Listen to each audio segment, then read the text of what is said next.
Ռաֆֆի, կայծեր 1986 թվական Երկրորդ հատոր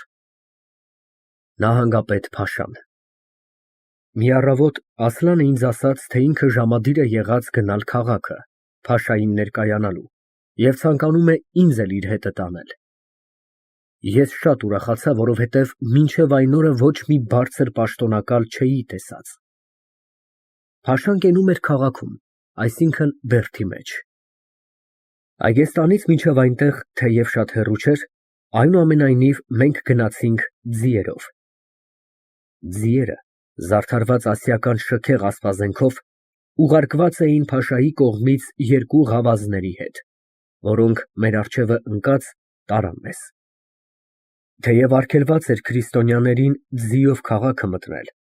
բայց դա մի առանձին պատիվ էր, որ ցույց էր տալիս նահանգապետը իր քաղաքի նորեկ հյուրին։ Երբ մոտեցանք քաղաքին, նա մի առանձին կախարդական տպավորություն գործեց իմ վրա։ Գուցե դա այն պատճառով էր, որ առաջին անգամ տեսնում էի մի այնպիսի ընդարձակ մարդկային բնակություն։ Քաղաքը գտնվում էր ծովակի ափի մոտ և շատ հիանալի տեսարան էր ներկայացնում։ Նա շրջապատված էր կրկին պարիսպներով, որոնք ամրացուցած էին բրգաձև աշտարակներով, և մի խորունկ խրամատ դրսից ոլորում էր քաղաքի շուրջը։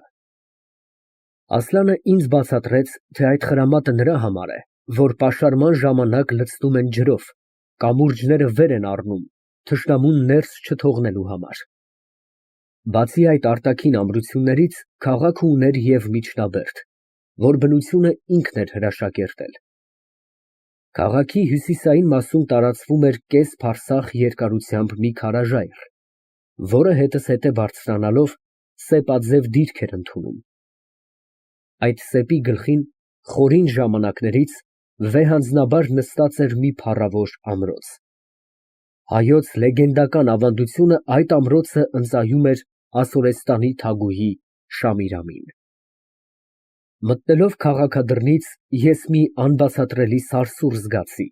որ առաջ էր գալիս և ուրախությունից, և երկյուղից։ Ամբողջ քաղաքը կարծես որոտում էր մի խուլ, ծանր դղրդյունով։ Ինձ երևում էր մի հսկայական մրջնանոց, որտեղ փոքրիկ միջատների փոխարեն խառնված էին միմյանց հետ ահագին բազմություն մարդիկների և զանազան անասունների։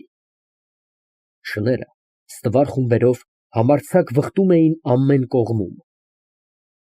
Փողոցներից անցնելու տեղ չկար։ Ղավաղները մեզ համար ճանապարհ էին բաց անում։ Ամեն կողմից ես նկատում էի մռայլ դեմքեր, որոնք մի առանձին դառնությամբ նայում էին մեզ վրա։ Մահմեդականը չէր կարող համբերել, երբ տեսնում է գավուրին փոքրիշատե վայելուչ կերպարանքի մեջ։ Ասլանը մի եվրոպական կոնսուլի կամ դեսպանի տպավորություն էր գործում, իսկ ես այն օր, նրա պատվիրելով, կրում էի իմ բոլոր զենքերը։ Մի զույգ ատրճանակ կապած էին իմ ձիու թամքի ղաշին, մի զույգ ևս խրած ունեի գոտիիս մեջ, ուսիցս քարշ էր ընկած մի թեթև եվրոպական հրացան, իսկ իմ սուրը իր արծաթյա զարդարանքով կարող էր գրավել բոլորի ուշադրությունը։ Հայերի վրա ևս, որպես երևում էր, ոչ այնքան հաճելի տպավորություն էր գործում մեր փառքը։ Նրանք չէին նախանձվում, այլ վախենում էին չզայրացնել մահմեդականներին։ Իրենց փոքրիկ խանութներում, խորասուզված զանազան փարչաների մեջ, նրանք զբաղված էին իրենց արշինով և չէին ուզում նայել անգամ մեզ վրա։ Վերջապես հասանք Փաշայի ապարանքը։ Դրսից նա այնքան փառահեղ չէր, իսկ ներսից շնչում էր արևելյան բռնապետի բոլոր շռայլությամբ։ Ջրի շատրվանները գործում էին, սիրամարգները սիգալով ճեմում էին ծաղկազարդ պարտեզների մեջ։ Սևամորթ և սպիտակամորթ սպասավորները թիվ չունեին։ Մի բարձր աստիճանավոր ապարանքի գլխավոր մուտքի առջև մեզ ընդունեց։ Մենք անցանք մի քանի բակերից, որոնք մինը մյուսից ավելի գեղեցիկ էին։ Խաղացող ջուրը, ծաղիկը և կանաչեղենը, արևելքցու սիրելիները կենդանացնում էին բոլոր բակերը մի սքանչելի սրտապարար շքեղությամբ։ Սենյակների լուսամուտները զարդարված էին գույնզգույն ապակիներով, իսկ նրանց պատերի վրա նկարված պատկերները ներկայացնում էին զանազան առասպելաբանական ավանդությունների գեղեցիկ տեսարաններ։ Այդ տերևների և ճոխության մեջ ծածկված բնակարանը, որ սովոր էր ամբողջ գիշերները լուսացնել նվագներով, երգերով ու պարերով, ուր շալերի, մետաքսի և գոհարների մեջ հանգչում էին երկրի ամենաընտիր գեղեցկուհիները, այդ սիրո և վայելչության դրախտ էր, միևնույն ժամանակ մի դժոխք, լի սոսկումով և արտասուքով։ Նրա ներքին հարկի ստորերկրյա զնդաններում հեծում էին հարյուրավոր բանտարկյալներ, վերևում, շքեղ դահլիճների մեջ նվագներ էր հնչում, իսկ ներքևում, մթին նկուղների մեջ որոտում էին այդ թշվառների շղթաները։ Նրա ծաղկազարդ բակերի մարմարյա սալահատակը ոչ սակավ անգամ սրսկված է եղել անմեղ զոհերի արյունով, և նրա գեղեցիկ, սաղարթախիտ ծառերը ոչ սակավ անգամ կախաղանի պաշտոն են կատարել։ Այդ բոլորը կատարվել է խուլ պարիսպների մեջ, լուսնի լույսի ներքո, և ավազանների խաղաղ հայելին ցոլացրել է իր մեջ եղեռնական գործողությունների սոսկալի պատկերները։ Դրսի աշխարհը երբեք տեղեկություն չէ ունեցել, թե ինչ է կատարվել ներսում։ Սերը, ուրախությունը, զեխությունը միշտ թագավորել է այստեղ գազանային անգթության հետ։ Երեխայությունից ես սովորած էի սարսափել, դողալ մեծ մարդերի առջև։ Այդ պատճառով մինչև փաշային ներկայանալը ինձանում սիրտ չէր մնացել։ Ասլանը նկատեց իմ երկչոտությունը և մի կողմից հանդիմանելով, մյուս կողմից խրախուսելով, ասաց. «Դու տակավին ստրկահոգության մեջ ես մնացել, ինչո՞ւ ես շփոթվում, միթե նա էլ քեզ նման մարդ չէ, միթե ահեղ Աստուծո առջև պիտի դուրս գաս»։ Ես փոքր֊ինչ հոգի առա, ավելի ամաչելուց, քան թե քաջալերություն ստանալուց։ Փաշան, եթե կարելի է այսպես կոչել, մի ահագին մսեղեն բլուր էր, հաստ փորով, հաստ գլխով, հաստ ձայնով, մի խոսքով, նրա մեջ ոչինչ նուրբ և տաշած բան չկար։ Նուրբ էր նրա մեջ միայն տաճկական բարձր պաշտոնակալի բնական խելքը, խորամանկությունը, կեղծավորությունը, որ նենգավորության էր հասնում։ Նա խիստ քաղաքավարությամբ ընդունեց մեզ և իր մանկլավիկների օգնությամբ, որոնք նրա աջ ու ձախ թևքերից բռնելով վեր բարձրացրին, կանգնեց և մի քանի քայլ փոխելով մոտեցավ բռնեց Ասլանի ձեռքը։ «Իմ բախտավորությանը չափ չկա, ֊ ասաց նա, ֊ որ իմ տան շեմքը արժանանում է ընդունել ձեզպես թանկագին հյուրին, պարոն բժշկապետ»։ Փաշան Ասլանի աջը չթողեց իր ձեռքից, տարավ նրան, նստեցրեց իր մոտ աջ կողմում։ Ես մնացի ոտքի վրա կանգնած, դահլիճի դռան մոտ։ Գիտեի այդ սովորությունը և մի քանի անգամ տեսել էի, թե ինչպես զինված ծառաները սպասավորում են իրենց տիրոջը հենց միևնույն սենյակում, ուր նա ընդունելություն է գտնում մի օտարի մոտ։ Ծառան այդ դեպքում թիկնապահ է, մի քաջ վերահսկող է, որ ձեռքը իր սրի կոթի վրա դրած, ամենայն զգուշությամբ նայում է իր տիրոջ վրա։ Երբ նրա կյանքին մի որևիցե վտանգ է սպառնում, նա պահապան հրեշտակի նման օգնության է հասնում։ Ես այդ դիրքն էի բռնել։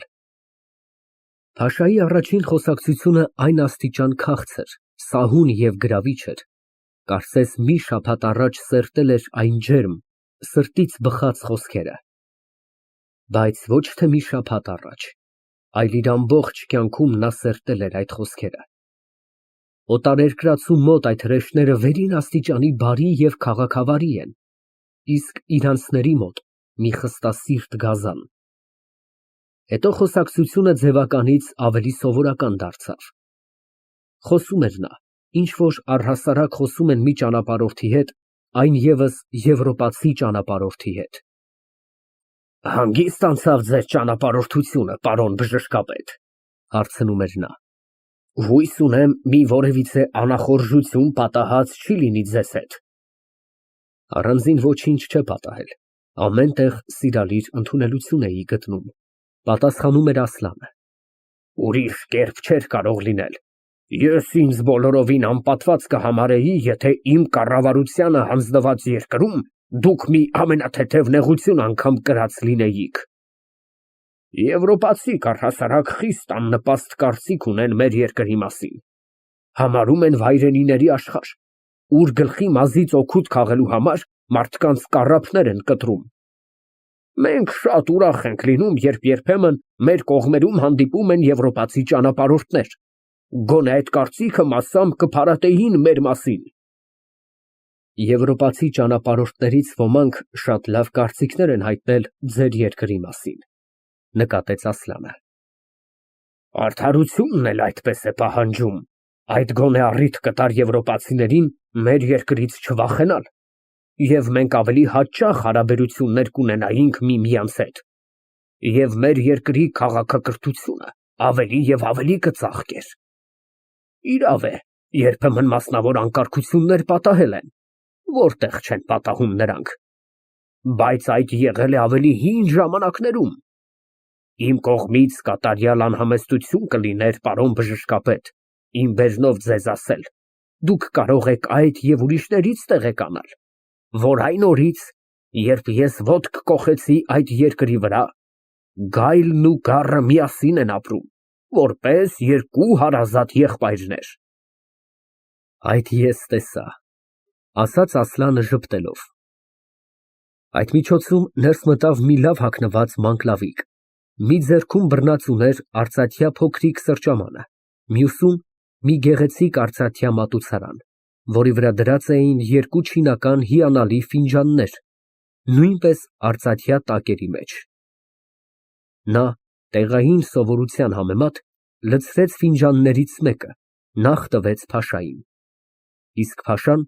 իր հյուրին առանձնապես պատվելու համար իր ստացած ֆինջանը իր ձեռքով տվեց նրան, և Ասլանը շնորհակալությամբ ընդունեց։ Փաշան վեր առեց երկրորդ ֆինջանը։ Մանկլավիկը սենյակից դուրս գալու ժամանակ լռությամբ անցավ իմ մոտից և թևքով կամաց իմ կողքին բոթեց։ Դա արդեն նշան էր, որ ես դուրս գամ նախասենյակը, որ ինձ էլ ղահվե խմացնե։ Բայց ես չշարժվեցա իմ տեղից, և այդ շատ զարմացրեց նրան։ Ղահվեից հետո մի այլ մանկլավիկ, ավելի լավ հագնված, նարգիլե ներս բերեց, որը իր գեղեցկությամբ բոլորովին ինձ ապշեցրեց։ Նրա գլուխը, որի մեջ թամբաքու և կրակ էին դրած, շինված էր զուտ ոսկուց և զարդարած թանկագին քարերով։ Օձապտույտ Բուլղարիի ծայրը շինած էր մի թզաչափ երկարությամբ դեղին սաթից, որ նույնպես բռնված էր ոսկու մեջ։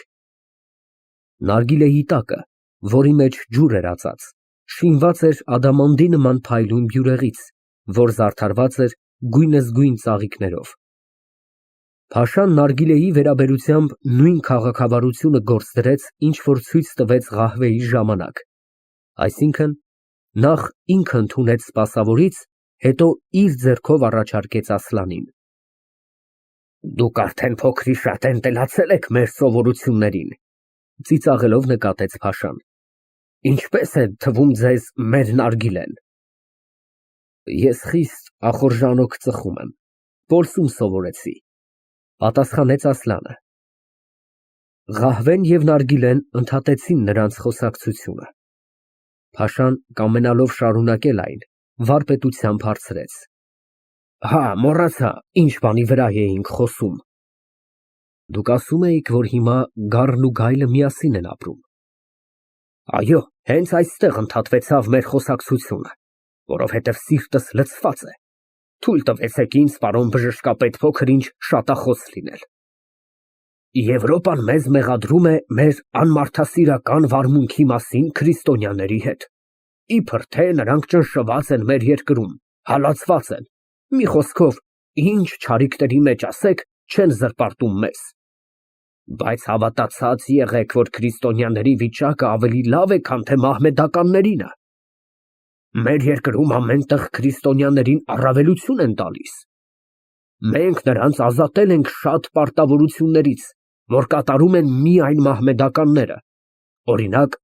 զինվորագրությունից, որ նրանց շատ ծանր է թվում։ Ես ինքս առանձին հոգ եմ տանում իմ կառավարությանը հանձնված երկրում քրիստոնյաների վիճակը բարվոքելու համար, որպեսզի նրանց բեռը ավելի թեթև լինի և նրանց ապրուստը ավելի ապահով լինի։ Շնորհակալ եմ, որ քրիստոնյաները իրենց կողմից հասկանում են իմ նրանց մատուցած ծառայությունները, և ամիս չէ անցնում, որ իրենց երախտագիտությունը չարտահայտեին որտեղ որ հարկն է։ Ձեզ այս րոպեին ցույց կտամ, պարոն բժշկապետ, մի նոր հանրագիր, որ պատրաստված է երկու օրինակ. մեկը Պորսի հայոց պատրիարքարանը ուղարկելու համար, մյուսը բարձրագույն դուռը ուղարկելու համար։ Դրանց մեջ հայ հասարակությունը հազարավոր ստորագրություններով հայտնում է իր խորին գոհունակությունը իմ կառավարությունից և միևնույն ժամանակ ցույց է տալիս իմ բախտավոր դրությունը և բարօրությունը։ Նա հրամայեց սպասավորին, որ ոտքի վրա կանգնած էր իր մոտ, բերել իր թղթապանակը։ Նրա միջից դուրս հանեց մի քանի թերթեր, ծածկված բազմաթիվ կնիկներով և ստորագրություններով, որոնց մեջ առաջին տեղը բռնում էր հայոց հոգևոր առաջնորդի կնիքն ու ստորագրությունը, հետո դրված էին զանազան հայ բեկերի, էֆենդիների և նշանավոր անձինքների ստորագրությունները։ Այդ թղթերը ոչ սակավ զարմացրին թե Ասլանին և թե ինձ, բայց երբ վերադարձանք տուն, վարպետ Փանոսը մեզ բացատրեց, թե որպիսի պղտոր աղբյուրներից էին բխում այս տեսակ շնորհակալությունները։ Փաշան, կարծելով, թե լավ ազդեցություն գործեցին ցույց տված թղթերը իր հյուրի վրա, շարունակեց. Մենք շատ պիտի ամաչեինք քաղաքակիրթ Եվրոպայի առջև, պարոն բժշկապետ, որ այժմյան լուսավոր դարում մեր երկրում ազգերի և կրոնների խտրություն լիներ, որ մենք հալածեինք քրիստոնյային, որովհետև նա մեր ազգին և կրոնին չէր պատկանում։ Իրավ է, որ մեր մահմեդական ժողովուրդը դեռ ոչ բոլորովին թոթափել է վաղեմի նախապաշարմունքը, նա դեռ բավական մոլեռանդ է մնացել, բայց որտեղ չկա այդ մոլեռանդությունը։ Մինչև այսօր Եվրոպայում անգամ տեղ-տեղ հալածվում են հրեաները, իսկ մեր կառավարությունը այժմ ամեն ջանքով աշխատում է կրթության միջոցով ոչնչացնել ժողովրդի մոլեռանդությունը, և այդ նպատակով դպրոցների թիվը մեր երկրում օրըստօրե բազմանում է։ Մենք մինչև անգամ հոգ ենք տանում և հայոց դպրոցների հառաջադիմության մասին։ Այգեստանում կա մի նշանավոր դպրոց, որը գտնվում է իմ առանձին խնամակալության ներքո։ Ես իմ սեփական միջոցներից այդ դպրոցի վարժապետին թոշակ եմ տալիս։ Վարժապետը ինչպե՞ս մարդ է, ընդունա՞կ է իր պաշտոնին,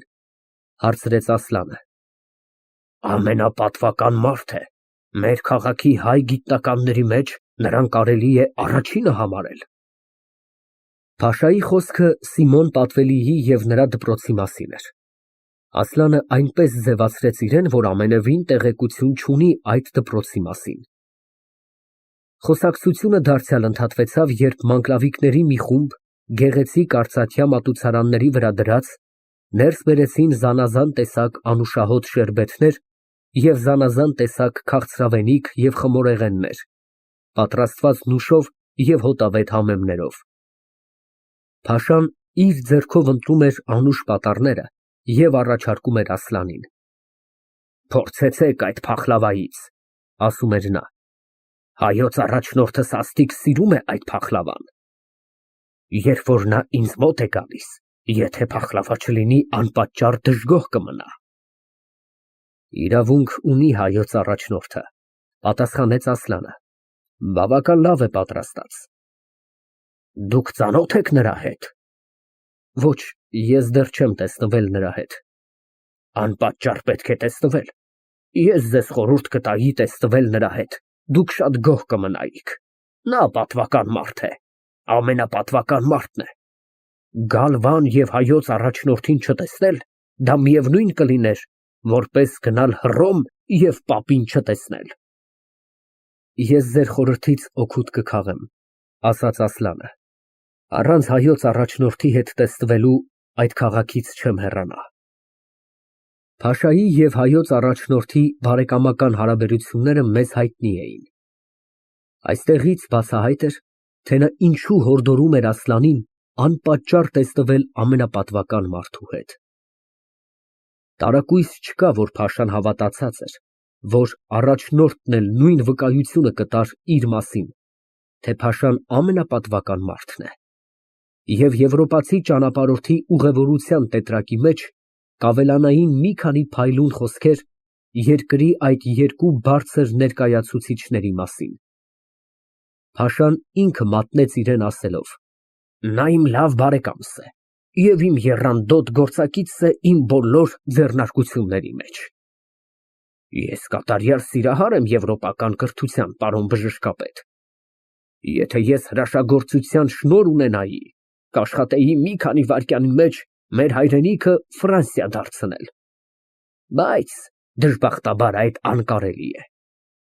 Մենք շատ գործ ունենք կատարելու։ Մենք շատ ետ ենք մնացել։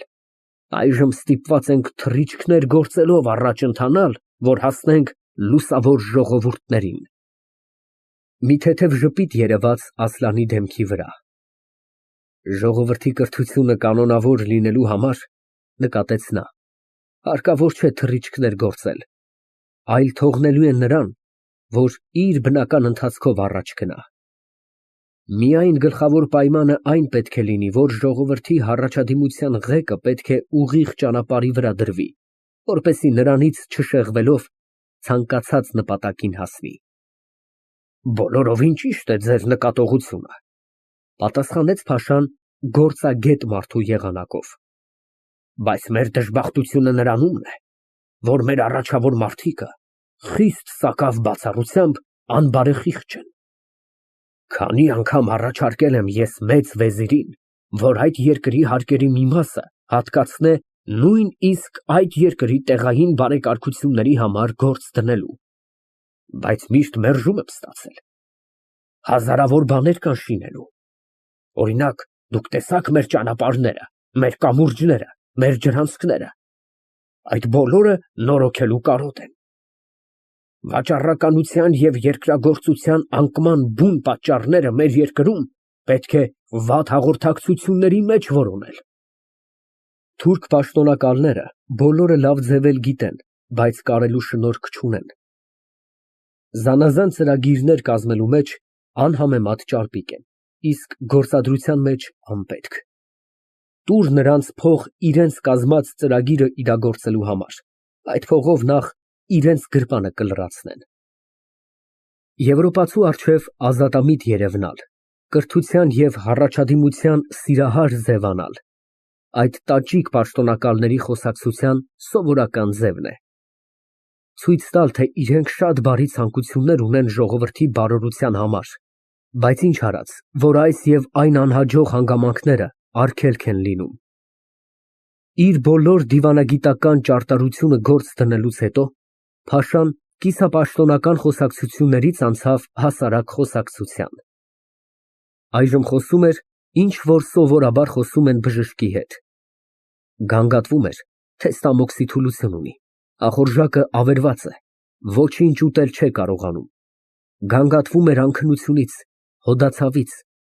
գանգատվում էր մի ինչ որ երևակայական հիվանդության մասին, որը ոչինչ կերպով բացատրել չէր կարողանում կամ ամաչում էր, որ պարզն ասեր։ Վերջապես նա ասաց. Ես մանկանալ եմ ցանկանում, ինձ մանկացրեք, պարոն բժշկապետ, ասում են եվրոպացի բժիշկները գիտեն մի դեղ, որ մանկացնում է մարդուն։ Ինչպես է մանկացնում, հարցրեց Ասլանը ժպտալով։ Ճերմակ մազերը սևանում են, զառամյալ ծերունին դառնում է առույգ, 17 տարեկան պատանի։ Ճերմակ մազերը սևացնելու համար ներք կա, բայց ծերունին պատանի դարձնելու դեղը դեռ չէ գտնված Եվրոպայում։ Մի այնպիսի դեղ չկա, որ փոքր-ինչ ուժ տար, զորություն տար։ Այդ հարցերի ժամանակ Փաշան ներկայանում էր որպես իսկական տաճիկ։ Նա, որ իրան զարգացած, կրթված մարդ էր ձևացնում, Զանազան տնտեսական, հասարակական խնդիրներ էր վճռում, հանկարծ սնահավատությամբ պահանջում էր այն էլեքսիրը, որով արևելյան դերվիշները հրապուրում են իրենց երկրի պետերին։ Բայց Ասլանը քաղաքավարությամբ նրա պահանջը զանցառության տվեց, հարցնելով. «Ինձ ասացին, որ ձեր որդին առողջ չէ, խնդրեմ հրամայեցեք, որ ինձ տանեն հիվանդի մոտ»։ «Ոչ, դուք նեղություն մի կրեք, նա այնքան տկար չէ, որ ինքը չկարողանա գալ», ասաց փաշան, երևի չկամենալով, որ բժիշկը կանանոցը մտներ, ուր այդ ժամանակ գտնվում էր հիվանդը։ Քանի րոպեից հետո մի ներքինի, ձեռքիցը բռնած, ներս բերեց մի 10 տարեկան բավական տկար, բայց շատ սիրուն տղա, որը ոտքից ցգլուխ հագած ուներ մուգ վարդագույն օսմանյան զգեստ, գեղեցիկ նկարներով նախշած և ոսկի թելերով ասեղնագործած։ Երեխան պարբերական ջերմ ու տենդ ուներ։ Ասլանը քննեց նրան, մի քանի առողջապահական պատվերներ տվեց և խոստացավ դեղեր ուղարկել։ Այդ ամբողջ խոսակցության ժամանակ, որ տևեց բավական երկար, Ասլանը երևաց ինձ իր աշխարհագիտական խորին տաղանդով։ Նա փաշային ավելի խոսել էր տալիս, քան թե ինքը խոսում էր։ Իր վարվողության մեջ մինչև այն աստիճան հրապուրիչ էր, որ ինձ թվում էր, թե փաշան բոլորովին սիրահարվեցավ նրա վրա։ Եվ իրավ, նա հայտնեց, թե իրեն շատ բախտավոր կհամարեր, եթե բժշկապետին միշտ իր մոտ տեսներ, թե իր տան մեջ նա ամեն հարմարություններ կգտներ, եթե բարեհաճեր, քանի որ այդ քաղաքումն էր իր մոտ բնակվել։ Ասլանը շնորհակալությամբ հրաժարվեցավ, հայտնելով, թե դժբախտաբար չէ կարող վայելել նորին վսեմության շնորհը, որ իր համար միշտ անմոռանալի կմնա, ըստ որում մի քանի օր միայն դիտավորություն ունի մնալ այդ քաղաքում, և խոստացավ մինչև իր դուրս գալը քաղաքից միշտ այցելել փաշայի մոտ և թե նրա որդուն, թե իր տկարություններին դարման անել։ «Ինչո՞ւ եք այդքան շտապում, պարոն բժշկապետ», հարցրեց փաշան։ «Ինձ հարկավոր է մի 2 ամսից հետո անպատճառ Հնդկաստանում լինել, ժամանակ կորցնել չեմ կարող։ Ես այս քաղաքով անցա միայն այն նպատակով, որ տեսնեմ մի քանի հնություններ։ Այստեղից ուղղակի Մոսուլ գնալու դիտավորություն ունեմ։ Ինձ այնտեղ հետաքրքրում են հին Նինվեի ավերակները։ Այնտեղից Բաղդադ պետք է անցնեմ Բաբելոնը տեսնելու համար։ Հետո նավով կուղևորվեմ դեպի Հնդկաստան։ Մեր քաղաքում բավական հնություններ կան, որոնք դեռ հետազոտված չեն։ Շատ լավ եք մտածել, որ ձեր ճանապարհորդության մեջ մեր քաղաքը զանցառության չեք տվել։ Ինձ ավելի հետաքրքրում են սեպաձև արձանագրությունները, որոնցով կարծեմ Վանը շատ հարուստ է։ Այո, շատ հարուստ է։ Ես կտամ ձեզ մի առաջնորդ, որ ձեզ ամեն տեղ ման կածե և ամեն ինչ ցույց կտա, կտանե և միջնաբերդը, որտեղ շատ կգտնեք հիշյալ արձանագրություններից։ Ասլանը իր խոսակցությունը բևեռաձև արձանագրությունների վրա դարձնելու նպատակն էլ հենց այդ էր, որ միջնաբերդը տեսնե։ Այդ պատճառով, երբ որ լսեց փաշայի վերջին խոստմունքը, մեծ շնորհակալություն հայտնեց և վեր կացավ։ Փաշան նույնպես վեր կացավ, նրան ճանապարհ դրեց մինչև սենյակի դուռը և բաժանվելու միջոցին հարյուրավոր շողոքորթություններով հեղեղեց իր թանկագին հյուրին։ Նույն կերպով, նույն հանդեսով, որպես ղավազները մեզ բերել էին փաշայի ապարանքը, դարձյալ նույն պատվով մեզ տարան այգեստան, մինչև վարպետ Փանոսի դուռը։ Ասլանը դրեց ղավազների յուրաքանչյուրի ափի մեջ մի ոսկի, և նրանք շնորհակալությամբ հեռացան։ Մտնելով մեզ համար պատրաստված սենյակը, Ասլանը ծիծաղելով իր գլխարկը մի կողմ ձգեց և գլուխը զարմացած կերպով շարժելով, կանգնեց սենյակի մեջտեղում ու դառնալով դեպի ինձ ասաց. Խելացի մարդիկ են, խելացի, գիտեն իրենց գործը։ Եթե ես իսկապես եվրոպացի լինեի, եթե չճանաչեի այդ անպիտաններին, անպատճառ հիացած կմնայի այդ մարդուց։ Նրա խոսքը փաշայի մասին էր։ Ներս մտավ վարպետ Փանոսը և անհամբերությամբ հարցրեց, թե ինչպես անցավ նրա այցելությունը։ Ասլանը համառոտ կերպով պատմեց բոլորը և ապա ավելացրեց. Եթե դուք գիտենայիք եվրոպական լեզուներ, եթե դուք կարդայիք, թե ինչ են գրում եվրոպացի ճանապարհորդները թուրք ժողովրդի և թուրք պաշտոնյաների մասին, դուք այդ ճանապարհորդներին կատարյալ խելագարի տեղ կդնեիք։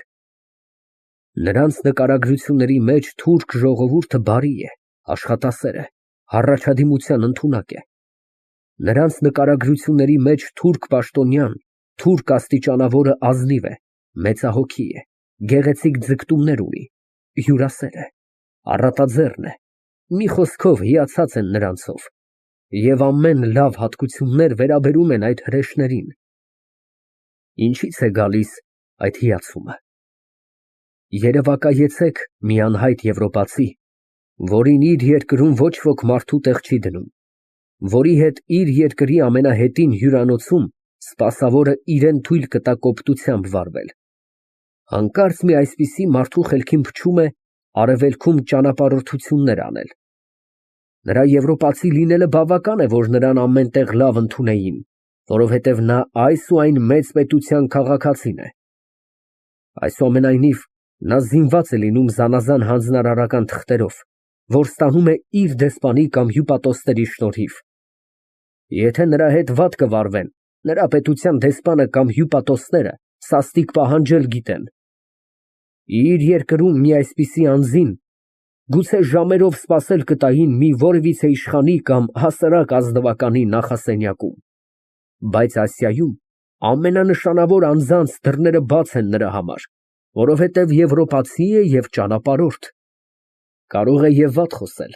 կարող է վատ գրել նրանց մասին։ Ամեն տեղ սիրալիր ընդունելություն, պատրաստակամություն և հարմարություններ է գտնում։ Նա կարծում է, որ այդ մարդիկը բնականապես բարի են, ազնիվ են, մեծահոգի են, բայց չգիտե, որ նրանք նույնիսկ դժբախտ Շուլցի գլուխը կտրողներն են։ Միայն այժմյան հանգամանքները ստիպել են նրանց այլապես վարվել։ Իր տեղեկությունները երկրի տնտեսական և հասարակական դրության մասին քաղում է նա իր հյուրընկալի պատմությունից։ Նրա սեղանի մոտ նստած ժամանակ, նրա բարերար ազդեցության ներքո գրում է նա իր հիշատակարանը։ Իսկ այն սեղանը, որ իր կյանքում նա երբեք չէ տեսել, այնքան ճոխ է, այնքան հրապուրիչ է, որ բոլորովին շլացնում է, խելքից հանում է նրան։ Նա իր հյուրընկալից ստացած սուտ և սխալ տեղեկությունները նույն ախորժակով է զետեղում իր ճանապարհորդական հիշատակարանի մեջ, ինչ ախորժակով, որ խմում է նրա անուշահոտ շերբեթները, կամ ինչ ագահությամբ, որ զետեղում է իր փորում նրա լավ պատրաստած փախլավան։ Իսկ այդ սուտ ու սխալ տեղեկությունները, որոնք, իհարկե, ի նպաստ մահմեդականների են լինում, եթե մի օր տպագրությամբ լույս են տեսնում, սաստիկ ազդում են եվրոպացիների հասարակական կարծիքի վրա։ Եվ այդպես, եվրոպացի ճանապարհորդը միայն արտաքին հրապուրիչ կեղևից դատելով, առանց միջուկը քննելու, ինքը սխալ գաղափարներ է կազմում և մոլորեցնում է իր հայրենակիցներին։ Դիցուք թե ճանապարհորդը շրջանկատ, խորազնին, անաչառ և բարեխիղճ մեկը լիներ, բայց ինչ կարող է նկատել նա իր շուտափույթ, անցողական ճանապարհորդության մեջ, միայն թեթև հայացքներ ձգելով, մանավանդ երբ նրա առաջնորդները այդպիսի փաշաներ կամ դրանց նմանները կլինեն։ Մի ժողովրդի դրությունը լավ հետազոտելու համար պետք է դիմել իրան, ժողովրդին, և ոչ թե նրա կառավարիչներին։ Եղեռնագործը սովորում է ինքն իր անձի փաստաբանը լինել, շարունակեց նա։ Այդ մարդիկը, սկսյալ առաջին վեզիրից մինչև վերջին զաբթյան, շատ լավ գիտեին իրենց հանցանքները, և այդ պատճառով նրանց լեզվում կազմվել է մի ամբողջ մշակված ճառ իրենց արդարացնելու համար։ Մի այդպիսի ճառ ես այսօր լսեցի ինձ ամենայն քաղաքավարությամբ հյուրասիրող փաշայի բերանից։ Նրան չէ կարելի հիմար կոչել, ընդհակառակը, նա ինձ բավական խելացի երևաց։ Ես ներկայացա նրան որպես եվրոպացի և ճանապարհորդ։ Այդպես էլ նա ընդունեց ինձ։ Նա գիտեր, թե ինչ կարծիք, ինչ նախապաշարմունքներ կարող է ունենալ մի եվրոպացի նրա մասին։ Նա գիտեր, թե ինչ է պահանջում նրանից, որպես մի երկրի գլխավոր կառավարչից, այժմյան քաղաքակրթությունը։ Նա գիտեր և իր երկրի անկարգությունները, այդ բոլորը շատ լավ գիտեր նա, և այդ նկատումներով իր բոլոր խոսակցությունը ճարտարությամբ այնպես էր դարձնում, որ ինքը և իր կառավարությունը ընդհանուր ցեղի միջից մաքուր դուրս գան։ Եթե այդ բոլորը ինձ հայտնի չլիներ, եթե ես մի միամիտ եվրոպացի ճանապարհորդ լինեի, անտարակույս շատ լավ գաղափար կկազմեի այդ մարդու և նրա կառավարության մասին։ Այդ մարդիկը գրավելու և իրենց լավ ցույց տալու զարմանալի շնորք ունեն, մինչև անգամ բարբարոս քուրդ ցեղապետը շնորք ունի հիացնելու միամիտ եվրոպացուն, երբ պատահում է նրան հյուրասիրվել այդ ավազակի վրանում։ Բայց ինչ բարոյական նշանակություն ունի մի ասիական բռնապետի հյուրասիրությունը, երբ նրա հացը իր զոհերի արյունովն է շաղախված, երբ կերակրում է նա իր հյուրին այն կողոպուտներով, որ հափշտակել էր հարյուրավոր թշվառներից։ Մեր դժբախտությունը նրանումն է, որ այդ բոլորը այդպես լինելուց հետո իսկությունը, բուն իրողությունը, մեր վիճակի դառը ճշմարտությունները դառնում են տարակուսական։ Եվ եվրոպացիք դժվարանում են մեզ հավատալ, երբ մեր բողոքն ու դժգոհությունները ներկայացնում ենք նրանց։ Բայց մեզ համար մեծ նշանակություն ունի Եվրոպայի հասարակական կարծիքը։ Իհարկե, մենք չէինք ցանկանա մահմեդականների նման խաբել նրանց, բայց կցանկանայինք, որ նրանք լավ հասկանային մեր դրությունը։ Ասլանը բնավորությամբ լռություն սիրող էր, բայց երբ տաքանում էր, երբ սկսում էր խոսել, խոսում էր շատ երկար։ Այդ միջոցին անկարելի էր ընդմիջել նրան, պետք էր թույլ տալ, որ նա իր ասելիքը վերջացնե։ Այն օրվա այցելությունը նրա վրա խիստ անախորժ տպավորություն էր թողել։ Չնայելով, որ արդեն ճաշի ժամանակ էր, վարպետ Փանոսն անգամ մի առանձին հետաքրքրությամբ լսում էր նրան և չէր կամենում խանգարել նրա խոսակցությունը, պատվիրելով, որ ճաշի սեղանը պատրաստեն։ Նա շարունակեց. Որքան մահմեդական ժողովրդի ներկայացուցիչները շնորհալի են օտարներին գրավելու մեջ, այնքան մերոնք կոպիտ և անշնորհք են։ Երբ որ եվրոպացին նրա դուռը կբախե, նա կամ իր դուռը կփակե նրա առջև, կամ եթե ներս կընդունե և մի կտոր հաց կտա, անպատճառ կաշխատե իր անվերջ տրտունջներով, իր լացուկոծով ձանձրացնել իր հյուրին։ Հայը իր դատը մարդավարի կերպով պաշտպանելու ընդունակություն չունի։ Դարավոր ստրկությունը սովորեցրել է նրան վիզը ծռել և խնդրել։ Նա չէ կարող իր դժգոհությունը հայտնել առանց ստորացնելու իր անձնավորությունը։ Նա կամ այդպես կվարվե, կամ բոլորովին կլռե, ամեն ինչ թողնելով նախախնամության կամքին։ Եվրոպացին, ճանապարհորդելով արևելքում, ըստ մեծի մասին թողնում է, անցնում է գյուղերը և կանգ է առնում միայն քաղաքներում։ Եվ որովհետև քաղաքներում օրինավոր հյուրանոցներ չկան, այլ կան միայն կեղտոտ քարավանսարաններ, այդ պատճառով նա օթևան է որոնում մասնավոր տներում։ Թուրք կառավարիչները, որպես հիշեցի, մեծ ուրախությամբ ընդունում են նրանց իրենց հարկի տակ։ Նա չէ մտնում հայ գյուղացու, հայ արհեստավորի տունը, որոնք իրենց սիրտը, հոգին և ամեն ինչ դնում են Աստուծո հյուրի առջև, որոնք իրենց նահապետական պարզությամբ կարող էին հիացնել ամեն մի օտարականին։ Եթե պատահում է եվրոպացուն մի հայի տուն մտնել, անպատճառ դա կամ արքունի ծառայող կլիներ, կամ մի կապալառու և կամ մի հարուստ վաճառական։ Ծառայողը, կապալառուն վատ չէր խոսի այն կառավարության մասին, որից ինքը հաց է ստանում։ Իսկ վաճառականը ամեն ազգի մեջ, ըստ մեծի մասին, եսական է, անտարբեր է դեպի հասարակած թշվառությունները։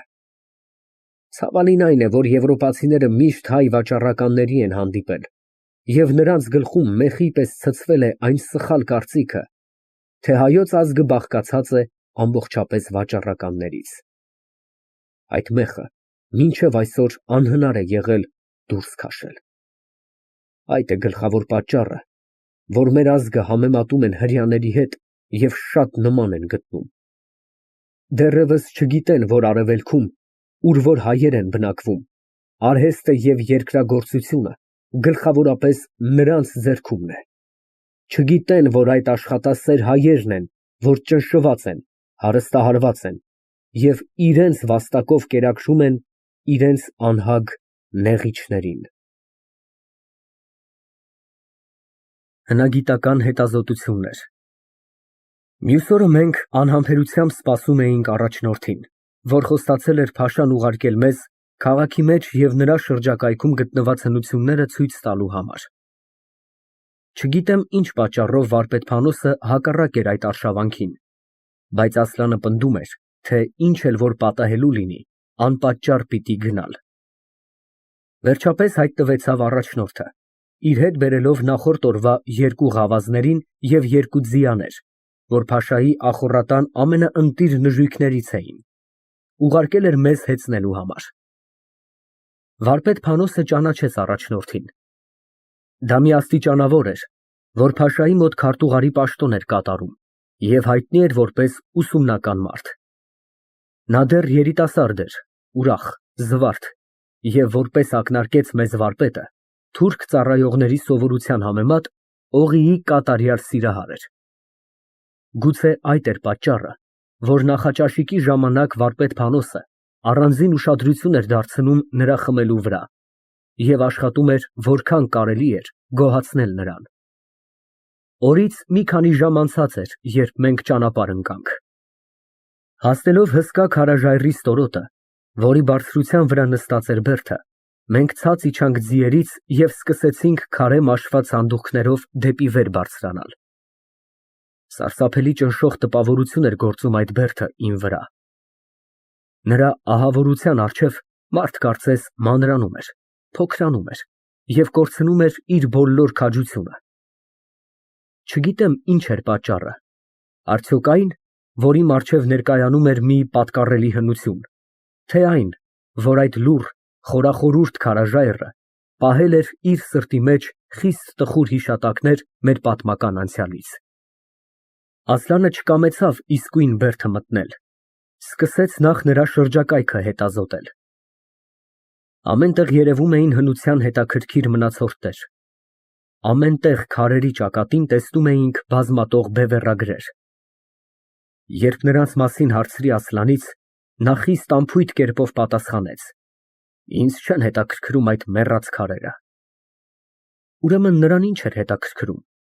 ինչ էր որոնում նա այն ամայի քարափների մեջ այնքան խորին ուշադրությամբ։ Նա մի բան որոնում էր, որովհետև ես շատ անգամ նկատում էի, իր հիշողության գրքույկը հանում էր ծոցից և մի բան գրում էր նրա վրա։ Մեր առաջնորդը, որին իբրև զարգացած մարդ և մանավանդ իբրև հնագետ փաշան դրել էր մեզ հետ, որ ցույց տար հնությունները և բացատրեր մեզ նրանց նշանակությունը, այդ երիտասարդ թուրք գիտնականը անդադար Ասլանի ուշադրությունը դարձնում էր այս ու այն առարկայի վրա և իր հոգնեցուցիչ շատախոսությամբ ավելի խանգարում էր նրան, քան թե օգնում էր։ Նայեցեք այդ ծակին։ Նա ցույց էր տալիս մի վիրապի բավական լայն բերանը։ Դա իջնում է ցած և ցած մինչև երկրի խորքերը, հետո ստորերկրյա ոլոր-մոլոր ճանապարհներով հասնում է մինչև ծովակի հատակը։ Այնտեղ բացվում է մի ոսկյա դուռ և մարդուն ներս է տանում բյուրեղյա հրաշալի ապարանքի մեջ։ Այնտեղ մարջանի մշտադալար ծառերի ներքո ճեմում են հավերժական հյուրիներ, փերիներ, ավելի պայծառ, քան նոր ծագող արեգակը իր վարդակարմիր ճառագայթներով։ Այնտեղ հազարան բլբուլը կերակրվում է մարգարիտներով և փղոսկրյա վանդակի մեջ ամեն մի րոպեում փոխում հազարավոր եղանակներ, հազարավոր նվագներով։ Նրա երգի ձայնից անուշահոտ վարդենիները գտնվում են մշտական զմայլմունքի մեջ։ Այնտեղ արարածները չեն ծերանում, այլ վայելում են հավերժական սեր և մանկություն։ Բայց բյուրեղյա ապարանքի ոսկյա դուռը ամենի առջև չէ բացվում, որովհետև նա կախարդված է և խորհրդավոր թիլիսման ունի։ Մի ծերունի դերվիշ, որ աչքով տեսել է այդ բոլորը, խոստացել է տալ ինձ այդ թիլիսմանը։ Ասլանը ժպտաց թուրք հնագետի միամտության վրա։ Նրա ցույց տված հորը ուրիշ ոչինչ չէր, եթե ոչ այն հին, ստորերկրյա անցքերից մեկը, որ մի ժամանակ ծառայել է կամ որպես փախուստի ճանապարհ, կամ հաղորդակցություն է ունեցել ուրիշ ամրությունների հետ, որոնք շատ հեռու չեն Բերդից։ Այս տեսակ հորեր շատ էին երևում։ Կարծես Քարափի մթին խորքերում մի հսկայական մրջնանոց լիներ իր բազմաթիվ խորշերով և իր բազմաթիվ խոռոչներով, ուր մարդիկ երբեմն գործել են։ Բայց իմ ուշադրությունը գրավեցին 30-ից ավելի մեծ և փոքր այրեր ու ընդարձակ քարանձավներ, որոնք նույնպես փորված էին քարափի մեջ, որոնց մի քանիսի մեջ մենք կարողացանք ներս մտնել։ Նրանց վրա երևում էր ժամանակի արհեստն ու ճարտարությունը, և շատերը նրանցից զարդարած էին սեպաձև արձանագրություններով։ Ավանդությունը, ասաց Ասլանը, այս բերդը և այս այրերը Շամիրամին են ընծայում, որպես թե նինվեացի թագուհու գանձատունը, մթերանոցները, պահեստի տեղերը և բաղանիքները լինեին։ Իսկ այդ բոլորը ավելի հին է, քան թե Շամիրամը, թեև մեր ծերունի խորենացին հնագիտական միամտությամբ նույնպես նրան է ընծայում։ Խորենացին ի՞նչ է ասում, հարցրի ես խորին հետաքրքրությամբ։ Կարծես Ասլանը խորենացու գիրքը այնպես սերտած լիներ, որպես ես Սաղմոսը։ Նա անգիր կարդաց պատմությունից այն տեղը, որ այդ բերդին էր վերաբերում, հետո աշխարհաբար թարգմանեց ինձ։ Իսկ անձավի արևահայաց կողմը, այնպիսի նյութի կարծրության մեջ, ուր մեկը այժմ և ոչ մի գիծ երկաթով փորել կարող է, Շամիրամը, պես տաճարներ, օթևանների սենյակներ, գանձերի տներ և երկար այրեր հրաշակերտեց, հայտնի չէ ինչ բաների պատրաստության համար։ Բայց քարի ամբողջ երեսի վրա, որպես գրիչով մոմը հարթելով, շատ գրեր արձանագրեց, որոնց վրա նայելը միայն զարմանք է բերում։ Որքան ուղիղ էր խորենացու կարծիքը, ես այդ դատել չէի կարող, միայն տեսնում էի, որ նրա ասածները բոլորը կային։ Բայց Ասլանը ասում էր, թե այս ամենը այն ամենահին ժամանակներից են մնացել, երբ մարդիկ տուներ չէին շինում, երբ նրանք այրերի մեջ էին բնակվում։ Այդ իմ խելքին նստում էր, որովհետև տեսնում էի, այրերից շատերը այնքան ահագին մեծություն ունեին, որ կարող էին ամբողջ ընտանիքների բնակությանը հարմարվել։ Բերդի շրջակայքը ման գալուց հետո մենք մտանք բուն բերդի մեջ։ Այդ անմատչելի ամրոցը, որպես ասացի, նստած է ժայռոտ քարափի գլխին, որը ուղղաձիգ բարձրությամբ քաշված է դեպի երկինք, և այնտեղից ահռելի կերպով հսկում է ամբողջ քաղաքի վրա։ Դեպի ամեն կողմ, ուր և հայացք ես ձգում, դարձյալ երևում են արձանագրություններ, որոնք լուռ և անբարբար նայում են մարդու երեսին, կարծես ասել են ուզում.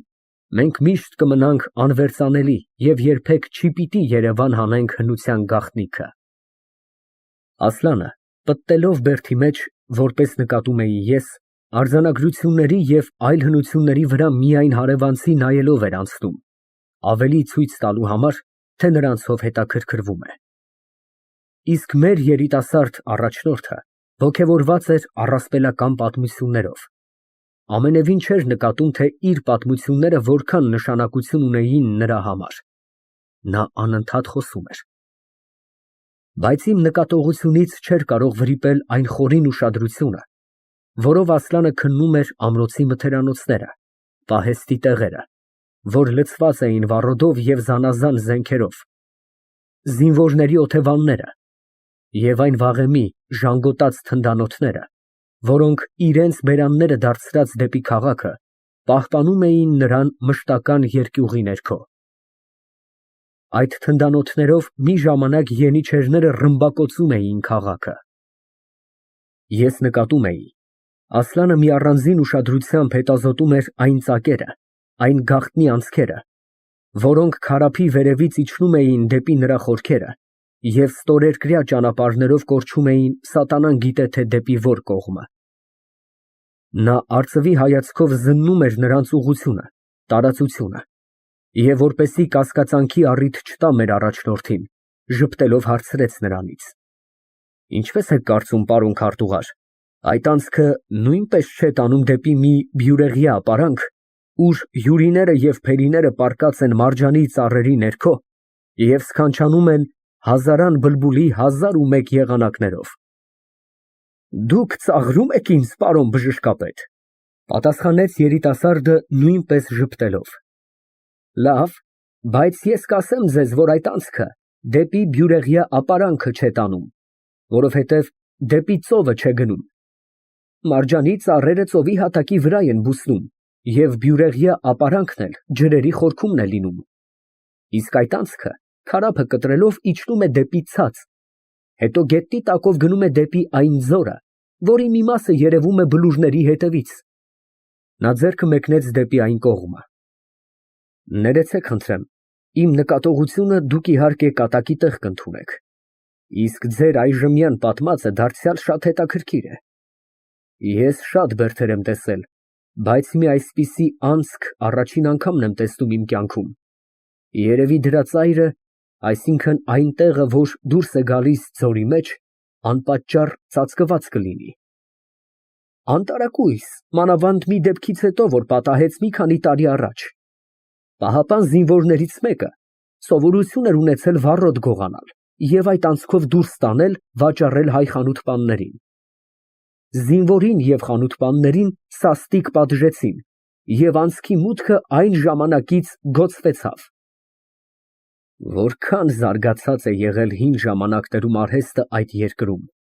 ասաց Ասլանը արտահայտելով իր խորին հիացմունքը։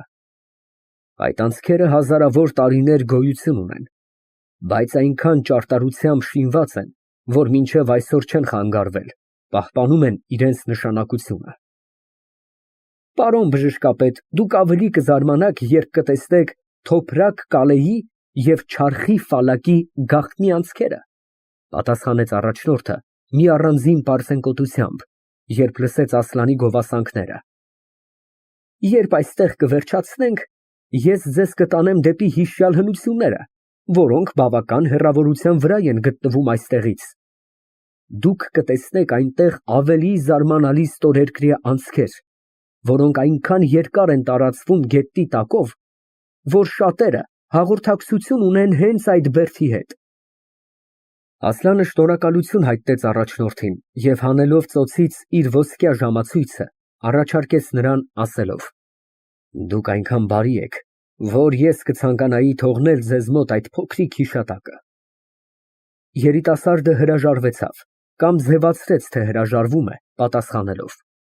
Շնորհակալ եմ ձեր ուշադրության համար։ Ես երբեք չէի կամենազրկել մի ճանապարհորդի իր ժամացույցից, որը նրան շատ հարկավոր կլինի։ Այդ իրավ է, բայց համաձայնվեցեք, որ ճանապարհորդի ոսկյա ժամացույցը շատ հրապուրիչ բան է գողերի համար։ Ես կցանկանայի ազատվել դրանից։ Ընդունեցեք խնդրեմ, ես ունեմ և մի արծաթյա ժամացույց, այն էլ բավական կլինի ինձ համար։ Առաջնորդը շնորհակալությամբ ընդունեց։ Նրան անսովոր չէր իր մատուցած ծառայությունների համար այս տեսակ փեշքեշներ ընդունել։ Եթե չտայինք, նա մինչև անգամ պահանջելու անամոթություն կունենար։ Մանավանդ փաշայի պատվի համար, որ մեզ հետ դրել էր իր ամենամոտ մարդիկներից մեկին, պետք էր նրան որևէ ընծա տալ։ Բայց այդ տեսակ ընծաները տալիս են այն ժամանակ, երբ ծառայությունները վերջացրած են լինում։ Չգիտեմ, ինչու շտապեց Ասլանը։ Երևի նրա համար, որ թուրք պաշտոնատարը չմտածեր, թե իր ընծան աննշան բան կլինի, այլ սկզբից ստանալով ավելի եռանդով կկատարեր իր հանձն առած ծառայությունը։ Երիտասարդը հենց նույն րոպեում սկսեց տեղավորել իր բաճկոնի վրա ստացած ընծան։ Շղթան երբեմն դեպի կուրծքի աջ կողմն էր տանում, երբեմն դեպի ձախ կողմն էր տանում, և մեծ մտածության մեջ էր, թե որ կողմում ավելի գեղեցիկ կերևա։ Նա դիմեց իմ խորհրդին, և ես հայտնեցի իմ կարծիքը։ Ասլան այդ միջոցին բարձրացել էր աշտարակներից մեկի գագաթի վրա,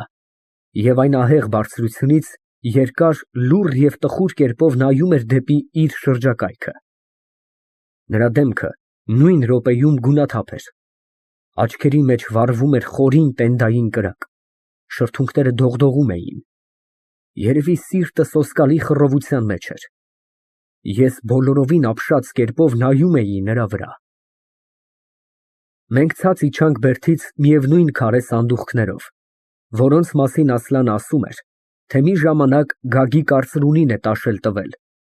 բայց այժմ համարյա թե իսպառ մաշված էին։ Բերդի ստորոտում մեր ձիաները բռնած սպասում էին մեր երկու ղավազները։ Մենք հեծանք, սկսեցինք դիմել դեպի Թոփրակ Կալե և մյուս հնությունները։ Դուրս գալով քաղաքից, երբ փոքր ինչ հեռացանք, մեր շրջակայքում բացվեցան հիանալի տեսարաններ։ Մի կողմում երևում էր կանաչազարդ այգեստանը, երևում էին և վարագա կանաչազարդ լեռները, որոնց կուրծքի վրա խորին ջերմեռանդությամբ գրկված բազմել էր վարագա գեղեցիկ վանքը։ Մյուս կողմում մանուշակագույն հայելիի նման փայլում էր վանածովակը։ Այդ ձվաձև հայելին դրված էր հիանալի շրջանակի մեջ,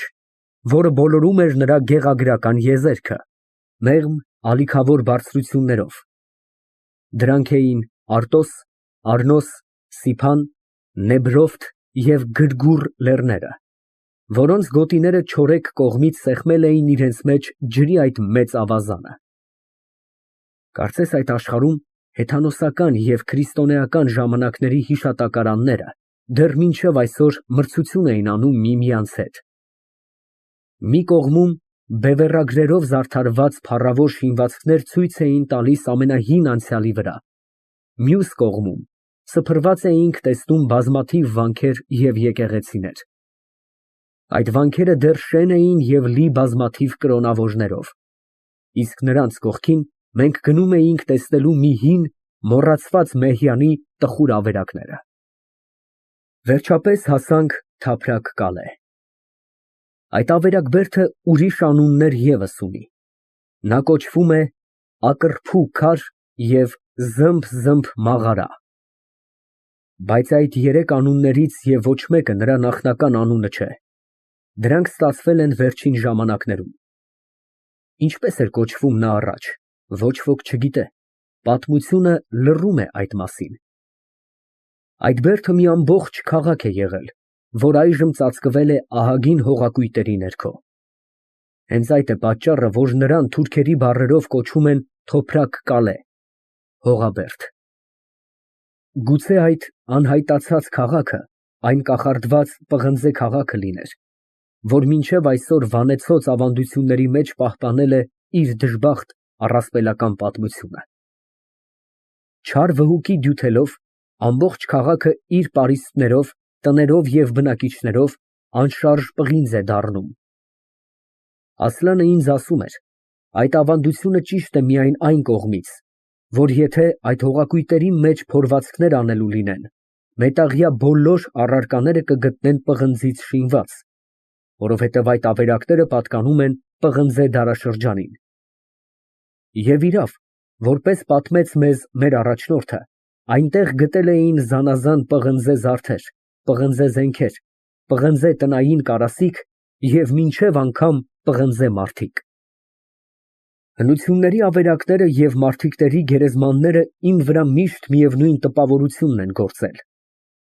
Երկուսի մեջ ևս տեսնվում է դադարած կյանքը, երկուստ էլ հիշեցնում են անցյալը, որ մի ժամանակ ապրել են, գործել են և ժամանակի հետ քսվելով մաշվել ու մեռել են, թողնելով միայն կենդանի հիշատակներ։ Մարդ, նայելով իր նախահարց գերեզմանների վրա, մի առանձին հպարտություն է զգում, երբ մտաբերում է, որ նրանք իրենց ժամանակի ամենալավ մարդիկն են եղել։ Գերեզմանի մեջ անգամ նրանց փոշիները պահպանում են վաղեմի վեհությունը։ Ավերակների փոշիների մեջ ևս ապրում է անցյալ մեծությունը, որ միևնույն հպարտությունը և միևնույն քաջալերությունն է ազդում ապագա սերունդի մեջ։ Ավերակների փոշիներից է կազմվում այն շաղախը, որ միացնում է ներկա սերունդի սրտերը նախահարց հետ։ Թոփրակ Կալեի լեռան մեջ նույնպես գտնվում են շատ այրեր, քարանձավներ, ստորերկրյա անցքեր, որպիսիները տեսանք Շամիրամի բերդի մեջ։ Դրանցից և ոչ մեկը բնական է, բոլորն էլ փորված են ամենաամուր ժայռերի մեջ։ Եվ նրանց այժմյան գեղեցկությունը բավական ապացույց է, թե որքան զարգացած է եղել այդ աշխարհում արհեստը։ Այրերից միայն մեկի մեջ մտանք մենք, որ կոչվում է զմբ մաղարա, այսինքն զմբզմբալով ձայն հանող այր։ Ամենաթեթև ձայնը այդ քարանձավի մեջ զմբզմբալով արձագանք է տալիս։ Ժայռի մեջ բացվում է մի մեծ մուտք, որը հարյուրավոր քարյա սանդուղքներով իջնում է դեպի լեռան խորքը։ Քարի մեջ փորված երկու լուսամուտներ վերևից խիստ աղոտ լույս են ձգում այդ ստորերկրյա վիրապի մեջ։ Քարյա սանդուղքի վերջին աստիճանի մի կողմում բացվում է մի ընդարձակ քառակուսի այր, դա է, որ կոչվում է զմբ մաղարա։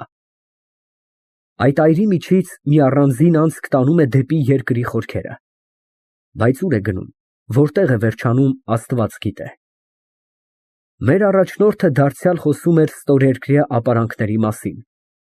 Ժողովրդի ավանդությունը նույնն էր խոսում։ Այդ բոլորը տեսնելով,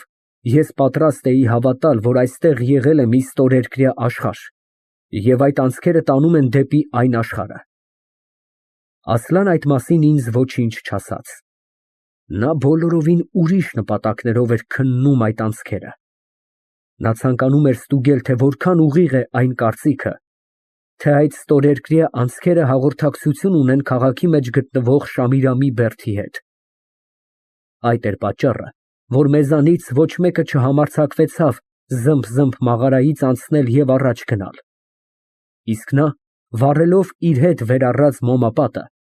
շատ առաջ գնաց և վերադարձավ համարյա 1 ժամից հետո։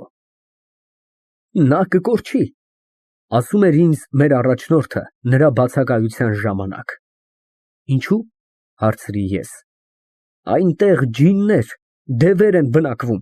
այնտեղ գնացող ադամորդին այլևս չէ վերադառնում։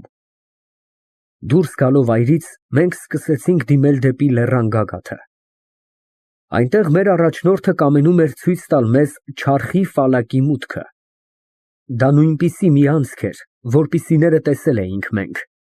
և ուղիղ լեռան գագաթից իջնում էր դեպի նրա խորքերը։ Վանեցի հայերի ավանդությունը այդ անցքի մասին շատ հրաշալիքներ է պատմում, որոնցից մեկը պատմեց մեզ մեր առաջնորդը։ Ահա նրա խոսքերը. Անցքը իջնում է մինչև Գայլ գետի ափերը, որը հոսում է լեռան ստորերկրայքում։ Գետի սքանչելի եզերքը զարդարած են արմավենի ծառերով։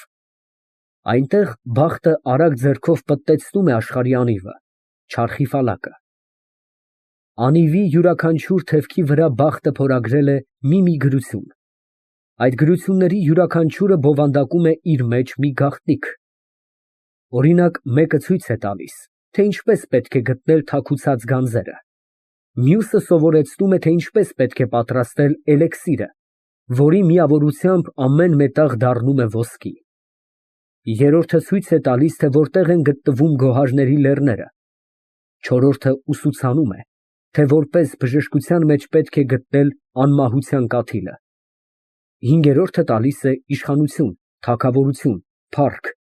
մի խոսքով, անիվի յուրաքանչյուր թևքի վրա արձանագրված է մի թիլիսման մարդկային բախտավորության համար, որոնց դեռ մարդու հանճարը չէ հասել։ Անիվը առանց կանգ առնելու անդադար պտտվում է։ Նա կանգ է առնում տարվա մեջ մի անգամ միայն, այն ևս 1 րոպեով։ Այդ լինում է համբարձման գիշերը, երբ երկինք ու գետինք գրկախառնվում են և համբուրվում են միմյանց հետ։ Մարդիկ սպասում են հենց այդ րոպեին։ Երբ հաջողվում է նրանց հասնել մինչև չարխի ֆալակը, նրանք պետք է ձեռքում պատրաստ ունենան մոմից շինած թերթեր, որ անիվը կանգնելու րոպեում իսկույն կպցնեն նրա թևքի վրա։ Խորհրդավոր թիլիսմաններից մեկը դրոշմվում է մոմի վրա, և մարդը ստանում է այն շնորհներից մեկը, որ բախտը վիճակում է նրան։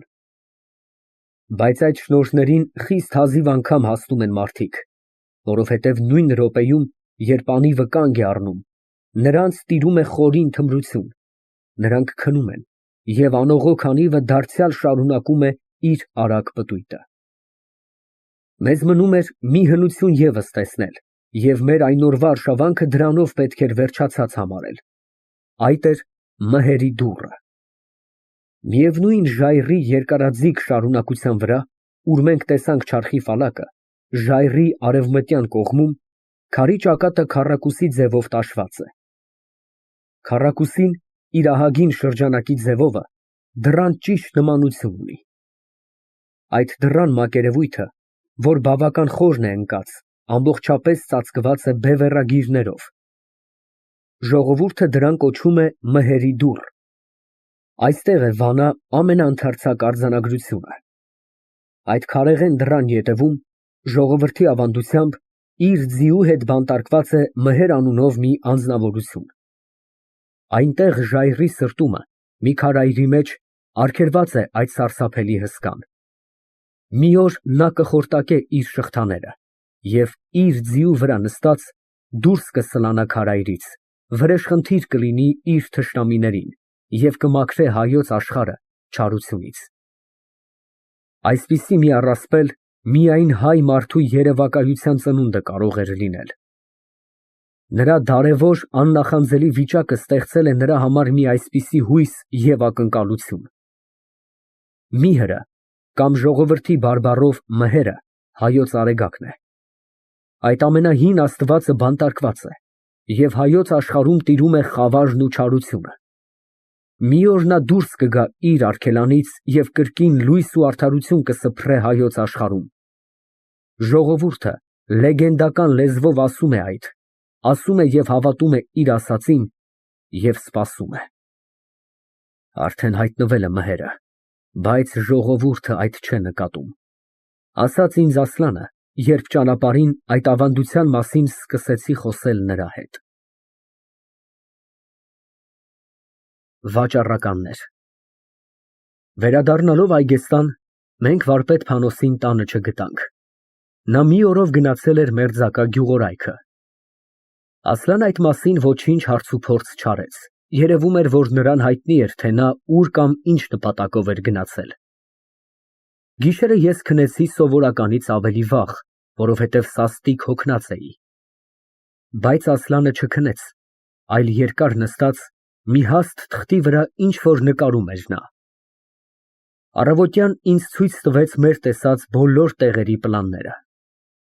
Ես ապշած մնացի։ Զարմանալի հիշողություն ուներ այդ մարդը։ Այն առավոտ Ասլանը բավական լավ տրամադրության մեջ էր գտնվում։ Այդ պատահում էր նրա հետ այն ժամանակ միայն, երբ մի որևէ նպատակի հասնում էր։ Նա սկսեց մինչև անգամ ինձ հետ հանակներ անել։ Սպիտակ կատուն, որ սովորաբար առավոտյան բոլոր տանիցիներից առաջ էր մտնում մեր սենյակը և ողջունում էր մեզ, այն առավոտ հակառակի պես առաջ ինձ մոտեցավ, քսքսվեցավ, մռմռաց և իր ճապուկ պոչով իմ երեսը շփելուց հետո մոտեցավ Ասլանին։ Հիմա նա էլ է քեզ մարդու տեղ դնում, Ֆարհադ, ասաց նա ժպտալով։ Ոչ միայն նա, պատասխանեցի ես նույնպես ժպտելով, այլ վարպետ Փանոսի ախոռատան ծառան ևս, երբ ինձ տեսնում է, ոտքի է կանգնում։ Երեկ նա ինձ ասաց աղա։ Ասլանը նոր էր լվացվել և սանդրվում էր։ Նա սանդրը ձեռին կանգնեց իմ առաջ և ասաց. Գիտես այսօր ուր պիտի գնանք։ Երևի դարձյալ պիտի գնանք ծակերի մեջը մտնելու։ Ոչ,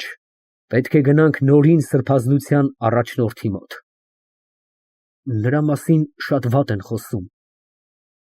Այդ ես գիտեմ և հենց այդ պատճառով պետք է տեսնել նրան։ Ասում են նա կատարյալ չարագործ է։ Երբեմն չարագործները շատ զորեղ գործիք են դառնում լավ մարդկանց ձեռքում։ Պողոսը նույնպես մի չարագործ էր,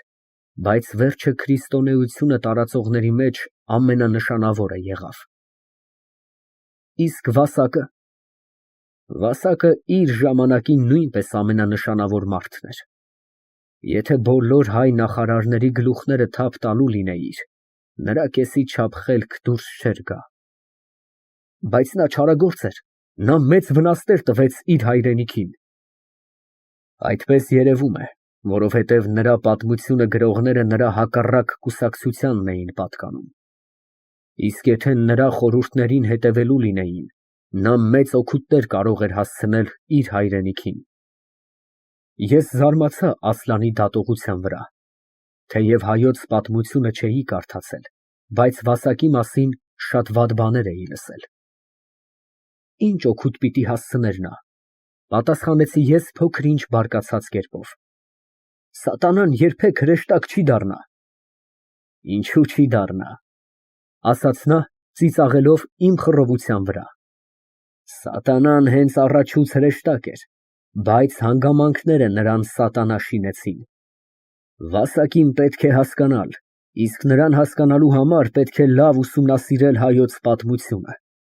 Դու մի վիճիր ինձ հետ, սիրելի Ֆարհադ, քեզ պետք է կարդալ, շատ կարդալ։ Նա մոտեցավ ինձ և ձեռքը դրեց իմ ուսի վրա։ Այդ միջոցին ներս մտավ վարպետ Փանոսի գործարանի աշակերտներից մեկը, հայտնեց, թե մի քանի մարդիկ ցանկանում էին տեսնվել Ասլանի հետ։ Նայեցեք ինչ մարդիկ են, խնդրեց ինձ Ասլանը։ Միայն մի փոքր սպասել տվեցեք, մինչև ես բոլորովին հագնվեմ։ Նրանք կսպասեն, ասաց գործարանի աշակերտը խորամանկ ժպիտով։ Մինչև երեկո էլ կսպասեն։ Դեռ արևը չծագած եկել նստել են բակի դռան մոտ և սպասում են։ Պետք է ասած, երբ քաղաքի հայ վաճառականները լսեցին, որ Ասլանը հնություններով հետաքրքրվում է, այլևս մեզ հանգստություն չէին տալիս։ Ում տանը մի կոտրած խեցի կամ երկաթի կտոր կար, բերում էր, ցույց էր տալիս և աշխատում էր մի քանի ոսկիներ կորզել։ Դուրս գալով փողոցը տեսա, որ հայ վաճառականներ էին, 3 հոգի, և կարգով նստած էին բակի դռան մոտ շինված հողեթումբի վրա։ Տերողորմյա էին քաշում և խոսում էին միմյանց հետ երկրի գործերի վրա։ Ինձ տեսնելով, բոլորը ոտքի կանգնեցին, որպես մի նշանավոր մարդու առջև, և սկսեցին բարովել ինձ հետ, իմ առողջությունը հարցնել, կարծես թե վաղեմի բարեկամներ լինեին։ Մեկը նրանցից ինձ կոչեց մինչև անգամ աղա։ Վարպետ Փանոսի ախոռատան ծառայից հետո այդ երկրորդ անձն էր, որ այդպիսի տիտղոսով էր ինձ դիմում։ Ինչ եք կամենում, հարցրի ես։ Նրանք փոխանակ պատասխանելու, սկսեցին դուրս հանել իրենց ծոցերից, գրպաններից զանազան իրեղեններ, որ փաթաթել էին շորի կտորների մեջ։ Ինձ ուր եք ցույց տալիս, ես խո գնողը չեմ։ Դու էլ որ տեսնես, մեղք կլինի, աղա, ասաց նրանցից մեկը, որի ձեռքերի վրա երևում էին Երուսաղեմի ուխտավորի կապույտ նշաններ։ Քո հոգուն մատաղ, աղա, մենք լսել ենք, որ քո մեկ խոսքը պարոն բժշկի մոտ 2 չի լինի։ Կամենում էր ասել, որ ես այն աստիճան մտերիմ եմ պարոն բժշկապետին, որ նա իմ մի անգամ ասածը կամ խնդրածը երբեք կրկնել չի տա։ Բայց ինչով ես կարող էի օգտավետ լինել մահ տեսուն, այդ էր գլխավոր խնդիրը։ Նա հասկացրեց ինձ ասելով. Լսել ենք, պարոն բժշկապետը անթիքաբաներ է հավաքում։ Մենք բերել ենք պարոն բժշկապետի համար այնպիսի անթիքաներ, որ ողջ աշխարհում չի գտնվի։ Երբ որ կգնե, մենք քո լավությունն էլ չենք մոռանա։ Քեզ համար էլ մի բան դուրս կգա։ Իհարկե դուրս կգա, կրկնեցին մյուս երկուսը համարյա թե միաձայն։ Ինչ պետք է դուրս գա, հարցրի ես փոքր-ինչ վրդովված կերպով։ Չես իմանում, ասաց Մահտեսին ձեռքով կամաց իմ մեջքին բախելով, որ նրա փաղաքշանքի նշանն էր։ Ինչ պետք է դուրս գա, օրհնած, ահա դրանից։ Նա գլուխը խորհրդավոր կերպով շարժեց, մի խորամանկ ժպիտ երևաց բոլորովին սափրած երեսի վրա։ Ձախ աչքի կոպերը տպտպացրեց, ինձ աչքով արեց և աջ ձեռքը մեկնելով մի քանի անգամ ցուցամատի և բթամատի պտղուցները քսքսեց միմյանց հետ։ Անպիտան աշխատում էր կաշառել ինձ, փող էր խոստանում։ Նա ինձ ծառայի տեղ էր ընդունում և սովորած լինելով ծառաների ձեռքով շատ բաներ շինել, կարծում էր, թե ես էլ կարող եմ նրան օգտավետ լինել։ Եթե ես փոքր-ինչ հաճություն ցույց տայի, իհարկե, նրանք կտային ինձ մի ամբողջ ծրագիր, թե ինչ պիտի անեի կամ ինչ պիտի խոսեի պարոն բժշկապետի հետ։ Երբ անփորձ եվրոպացին հայտնվում է արևելքում և իր մոտ ունենում է տեղացիներից մի թարգման կամ ծառա, վաճառականները շատ լավ գիտեն, թե ինչպես պետք էր այդ ծառայի միջնորդությամբ կողոպտել Եվրոպացուն։ Նրանց անպիտանությունը ինձ այն աստիճան զայրացրեց, որ կամենում էի բոլորին էլ հեռացնել, պատասխանելով, որ պարոն բժշկապետը անթիքաներ չէ գնում, բայց զգուշացա, չիցե թե իմ վարմունքը Ասլանին անհաճո լիներ։ Երեքին էլ ներս տարա։ Մտնելով Ասլանի սենյակը, երեքն էլ լռությամբ գլուխ տվեցին և ոտքի վրա կարգով շարվեցան դռան մոտ։ Ասլանը այդ միջոցին բոլորովին հագնված նստել էր և ղահվե էր խմում։ Նա իր սովորական քաղցրությամբ նայեց այցելուների վրա, ասելով. Նստեցեք, խնդրեմ, և տեղ ցույց տվեց իրան շատ մոտ։ Նրանք անշարժ մնացին և սկսեցին անվճռական կերպով նայել միմյանց երեսին։ Ինչո՞ւ եք կանգնած, նստեցեք, խնդրեմ, կրկնեց Ասլանը։ Ձեզ սպասում, հարգելի բժշկապետ, ինչպես կհամարձակվենք մենք նստել, պատասխանեց Մահտեսին ողորմելի ձայնով և ամբողջ հասակով ավելի պինդ սեղմվեցավ պատի հետ։ Մյուսներն էլ հետևեցին նրա օրինակին։ Ես խո փաշա չեմ, որ ինձ մոտ չհամարձակվեք նստել, ասաց Ասլանը ծիծաղելով։ Այդ ինչու ես ասում, հարգելի բժշկապետ, այժմ պատասխանեց Մահտեսու մոտ կանգնած կարճահասակ ծերունին։ Դու մեզ համար փաշայից էլ մեծ ես, խոնթ քարից էլ մեծ ես, դու մեր աչքի լույսն ես, Աստված քեզ 1000 տարի կյանք տա։ Փաշան մեր հավատից չէ, իսկ դու թեև ֆրանկ ես, բայց մեր հավատիցն ես։ Մենք ամենքս միևնույն խաչն ենք պաշտում, միևնույն սրբերին ենք երկրպագում։ Եթե մի ուրիշը Ասլանի տեղ լիներ, կամ նրանց համեստությանը և կամ միամտությանը կվերաբերեր այդ բոլոր շողոքորթությունները։ Բայց Ասլանը իսկույն հասկացավ, թե ինչ տեսակ մարդկանց հետ գործ ունի, և ոչինչ չցույց տալով, դարձյալ խնդրեց, որ նստեն։ Վերջապես խնայեցեք իմ երիտասարդությունը, ասաց նա, արժան չէ, որ դուք ձեր ճերմակ ալիքներով կանգնած մնաք իմ առջև, ես հարգում եմ ծերությունը։ Օրհնյալ լինիս, բացականչեցին երեքն էլ միաձայն և նստեցին ոչ թե Ասլանի ցույց տված տեղում, այլ հեռու, դռան մոտ։ Հարցնելով, թե ինչ նպատակով են եկել, Ասլանը խնդրեց, որ ցույց տան իրենց բերած իրեղենները։ Մեկը քաղաքավարության համար երեսը շուռ տվեց դեպի պատը և 2 անգամ հազաց։ Եթե այդ հազը նրանց մեջ մի պայմանական նշանակություն չլիներ, պետք էր իրավ վերին աստիճանի քաղաքավարություն համարել, որովհետև հազալու միջոցին նրա դեմքը խիստ ծիծաղելի և միևնույն ժամանակ զզվելի արտահայտություն ընդունեց։ Իսկ Մահտեսին պատասխանեց առաջին հազալուն 2 անգամ փրտկալով։ Նա էլ քաղաքավարության համար իր անթարիի դրոշակը բարձրացրեց և բերանը սրբեց։ Երրորդը, երեսը խաչակնքելով, Աստծուն փառք տվեց, ասելով, որ խեր է։ Մեր աշխարհում այսպիսի սովորություն կա, հարգելի բժշկապետ, դարձավ նա դեպի Ասլանը։ Երբ մեկը 2 անգամ փռշտում է, դա լավ նշան է։ Հույս ունենք, որ ձեր օջախից խեր կտանենք։ Ինչ օջախ, մտածում էի ես։ Կարծես վարպետ Փանոսի տունը մեր տունը լիներ։ Ես էլ հույս ունեմ, պատասխանեց Ասլանը ծիծաղելով։ Նրա ծիծաղը բավական քաջալերեց նրանց, և հերթով մոտեցան, չոքեցին Ասլանի առջև, սկսեցին ցույց տալ իրենց անթիքաները։ Նրանց մեջ կային զանազան իրեղեններ, հին դրամներ, կանանց տեսակ զարդեր, որպիսի են ապարանջաններ, ականջի օղեր, հուլունքներ թափանցիկ գունավոր քարերից շինված, զենքերի կտորներ, որպիսի են նիզակի և սլաքների ծայրեր, ահագին վահանի մի մասը, բոլորը պղնձից, և մի պղնձե ցուլի ամբողջ գլուխ, այլև կավից շինած փոքրիկ ու մեծ անոթներ։ Այդ բոլորը նրանք տեղավորել էին իրենց ծոցերում, գրպաններում և մինչև անգամ ֆեսերի վրա փաթաթած յազմանների մեջ։ Բայց ամենահետաքրքրականը նրանց ցույց տալու ձևի մեջն էր։ Սկզբից ցույց էին տալիս մի շատ չնչին բան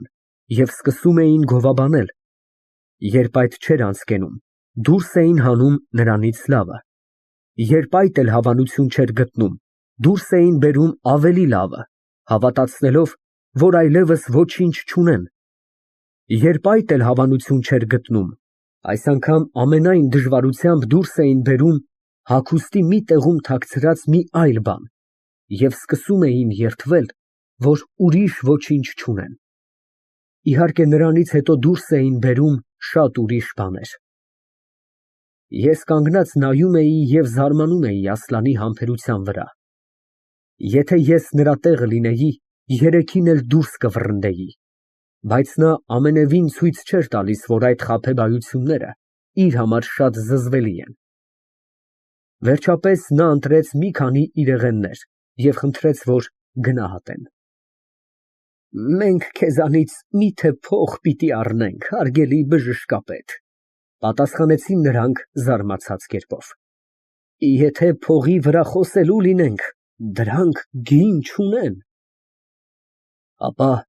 ինչպե՞ս պետք է տաք», ֊ հարցրեց Ասլանը ոչ սակավ զարմանալով։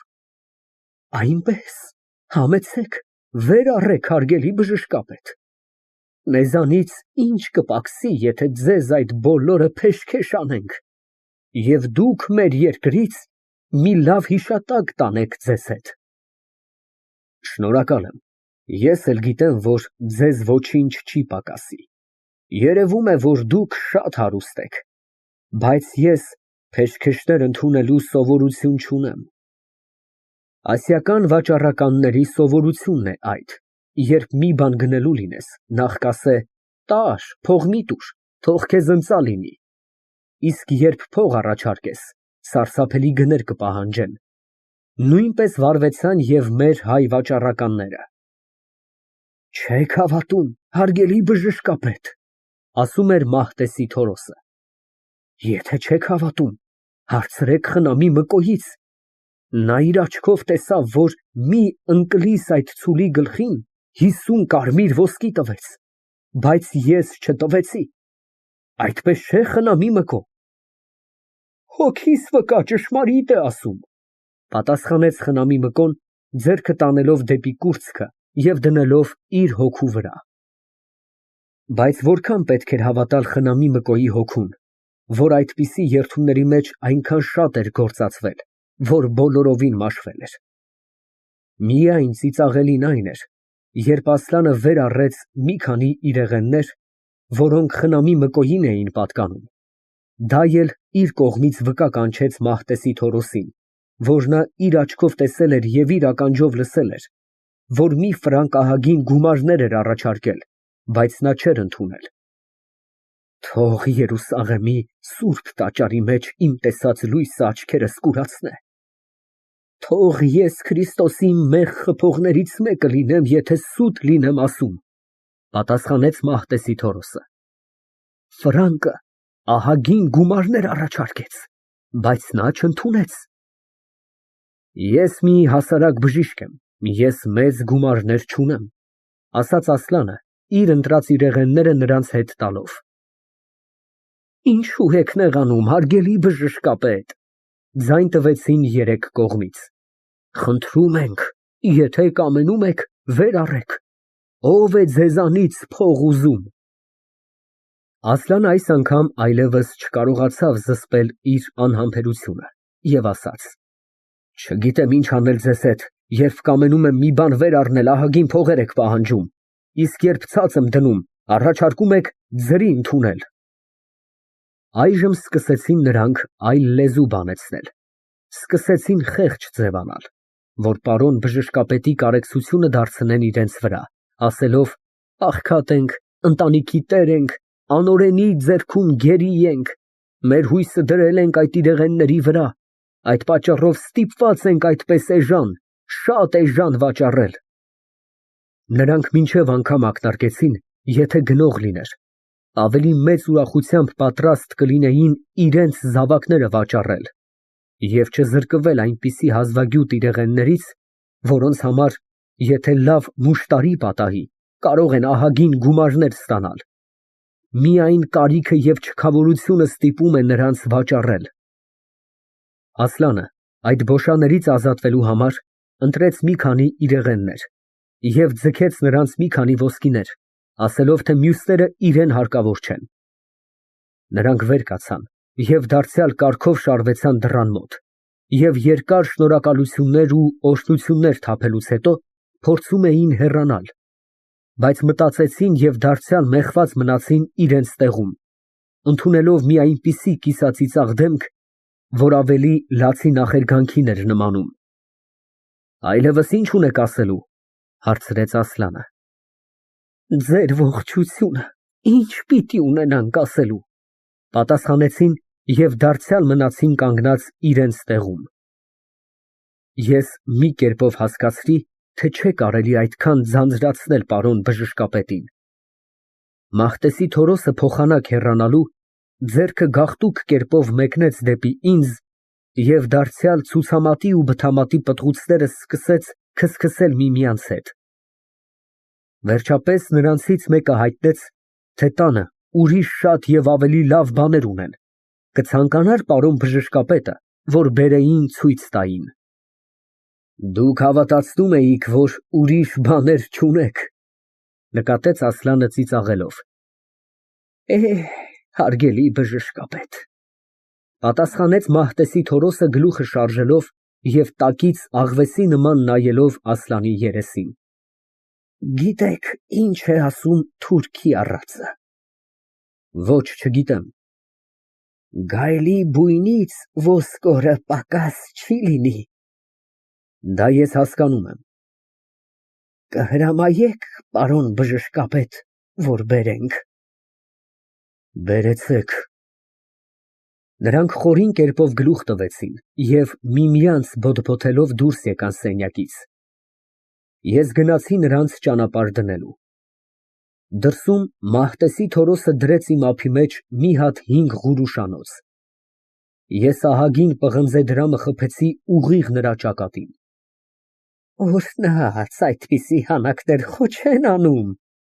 ժպտելով ասաց Մահտեսի Թորոսը և կռանալով վեր առեց հինգ ղուրուշանոցը,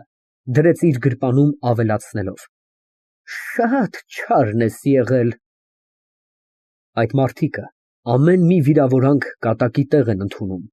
որովհետև վիրավորանքին վիրավորանքով պատասխանելու ոչ քաջություն և ոչ անձնասիրություն ունեն։ Բակում հեռվից տեսավ նրանց վարպետ Փանոսի մայրը և ձայն տվեց.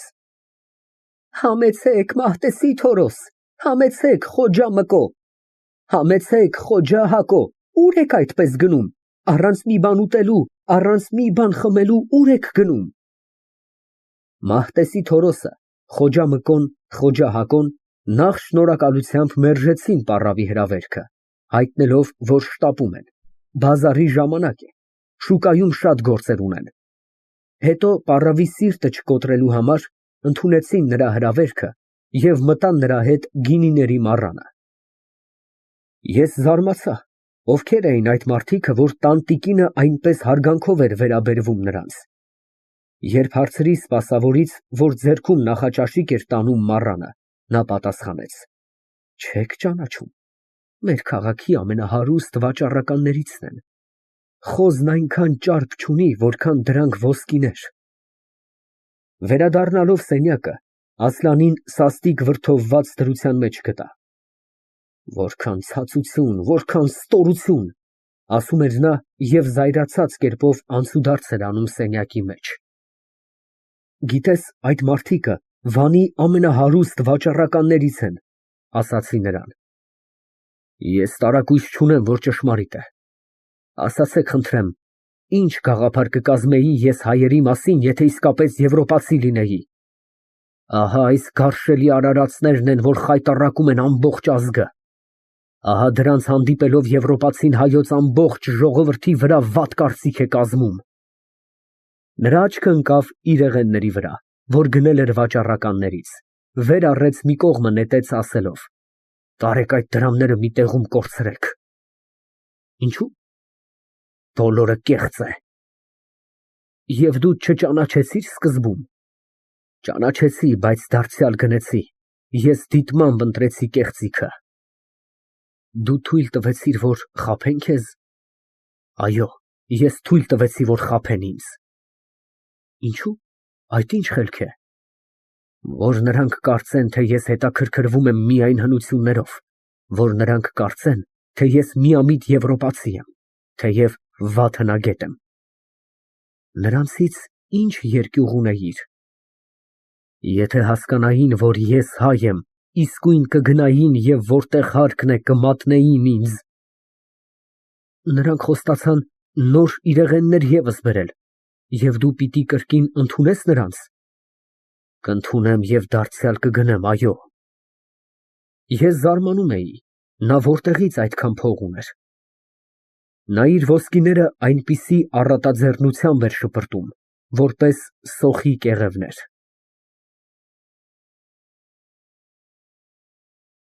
Հոգևոր առաջնորդը։ Մենք պատրաստվեցանք գնալ հայոց առաջնորդի մոտ։ Սրբազանի մոտ դատարկաձեռն չի կարելի գնալ, ասաց Ասլանը իր արկղներից մեկը բաց անելով։ Նրան պետք է մի որևիցե ընծատ անել։ Նա դուրս բերեց քթախոտի մի գեղեցիկ տուփ, ասելով. Արևելքում պաշտոնական անձինք ընծաներ շատ են սիրում։ Բայց դու փաշային առանց ընծայի ներկայացար։ Դրա փոխարեն ես բժշկում եմ նրա որդուն։ Մենք նստեցինք վարպետ Փանոսի ձիերի վրա և սկսեցինք դիմել դեպի քաղաքը։ Այսօր մեզ հետ ղավազներ չկային, ես ու Ասլանը միայնակ էինք։ Ճանապարհին նա կրկին ինձ զգուշացրեց, որ չմոռանամ իմ դերը։ Հայոց առաջնորդարանը կից էր սուրբ նշան եկեղեցուն։ Հոգևոր առաջնորդի բնակարանը, թեև փաշայի ապարանքի շքեղությունը չուներ, բայց իր բնավորության կողմից շատ նման էր նրան։ Զանազանությունը նրանումն էր միայն, որ այստեղ չկային ներքինիներ, սևամորթ ստրուկներ, չկար և հարեմ։ Բայց այստեղ ևս կար բանտ, այստեղ ևս մարդիկ տուգանքի էին ենթարկվում, այստեղ ևս կաշառակերությունը խեղդում էր, սպանում էր ամեն արդարություն։ Երևում էր, որ նորին սրբազնությունը գիտեր պահպանել իր դիրքի բարձր նշանակությունը։ Մի խումբ ծառաներ դուրս թափվեցան, մեր ձիաները բռնեցին, մեզ տարան առանձին ընդունարանում, բայց 10 րոպեից ավել սպասել տվին, մինչև պատիվ ունեցանք ներկայանալու։ Ասլանը մոտեցավ համբուրելու սրբազանի աջը, բայց նա թույլ չտվեց, միայն սիրալիր կերպով սեղմեց իր այցելվի ձեռքը, հետո շատ քաղցրությամբ տեղ ցույց տվեց իր աջ կողմում, բոլորովին իր մոտ։ Ասլանը նստեց, իսկ ես նրա աջը համբուրելուց և օրհնություն առնելուց հետո կանգնած մնացի ոտքի վրա։ Սենյակի հատակը ամբողջապես ծածկված էր գեղեցիկ գորգերով։ Եվրոպական կարասիք, որպես ամեն տեղ այդ քաղաքում, նույնպես և այստեղ չկային։ Միայն սենյակի պատվավոր մասնում, այսինքն մուտքի հանդեպ, գորգերի վրա տարածված էր մի փափուկ մինդար, որ պատած էր սև թավիշով։ Նրա վրա նստած էր սրբազանը։ Նրա վրա նստացրեց նաև իր հյուրին։ 50 տարեկան հազիվ կլիներ սրբազանը, միջահասակ մարդ էր փառավոր սև մորուքով, որ դեռ նոր էր սկսել ճերմակել, և ծանր, լուրջ նայվածքով, որը խիստ հարմարվում էր նրա աստիճանին։ Գլուխը սովորաբար փոքր-ինչ կորացրած էր բռնում և տակից նայելու համեստություն ուներ։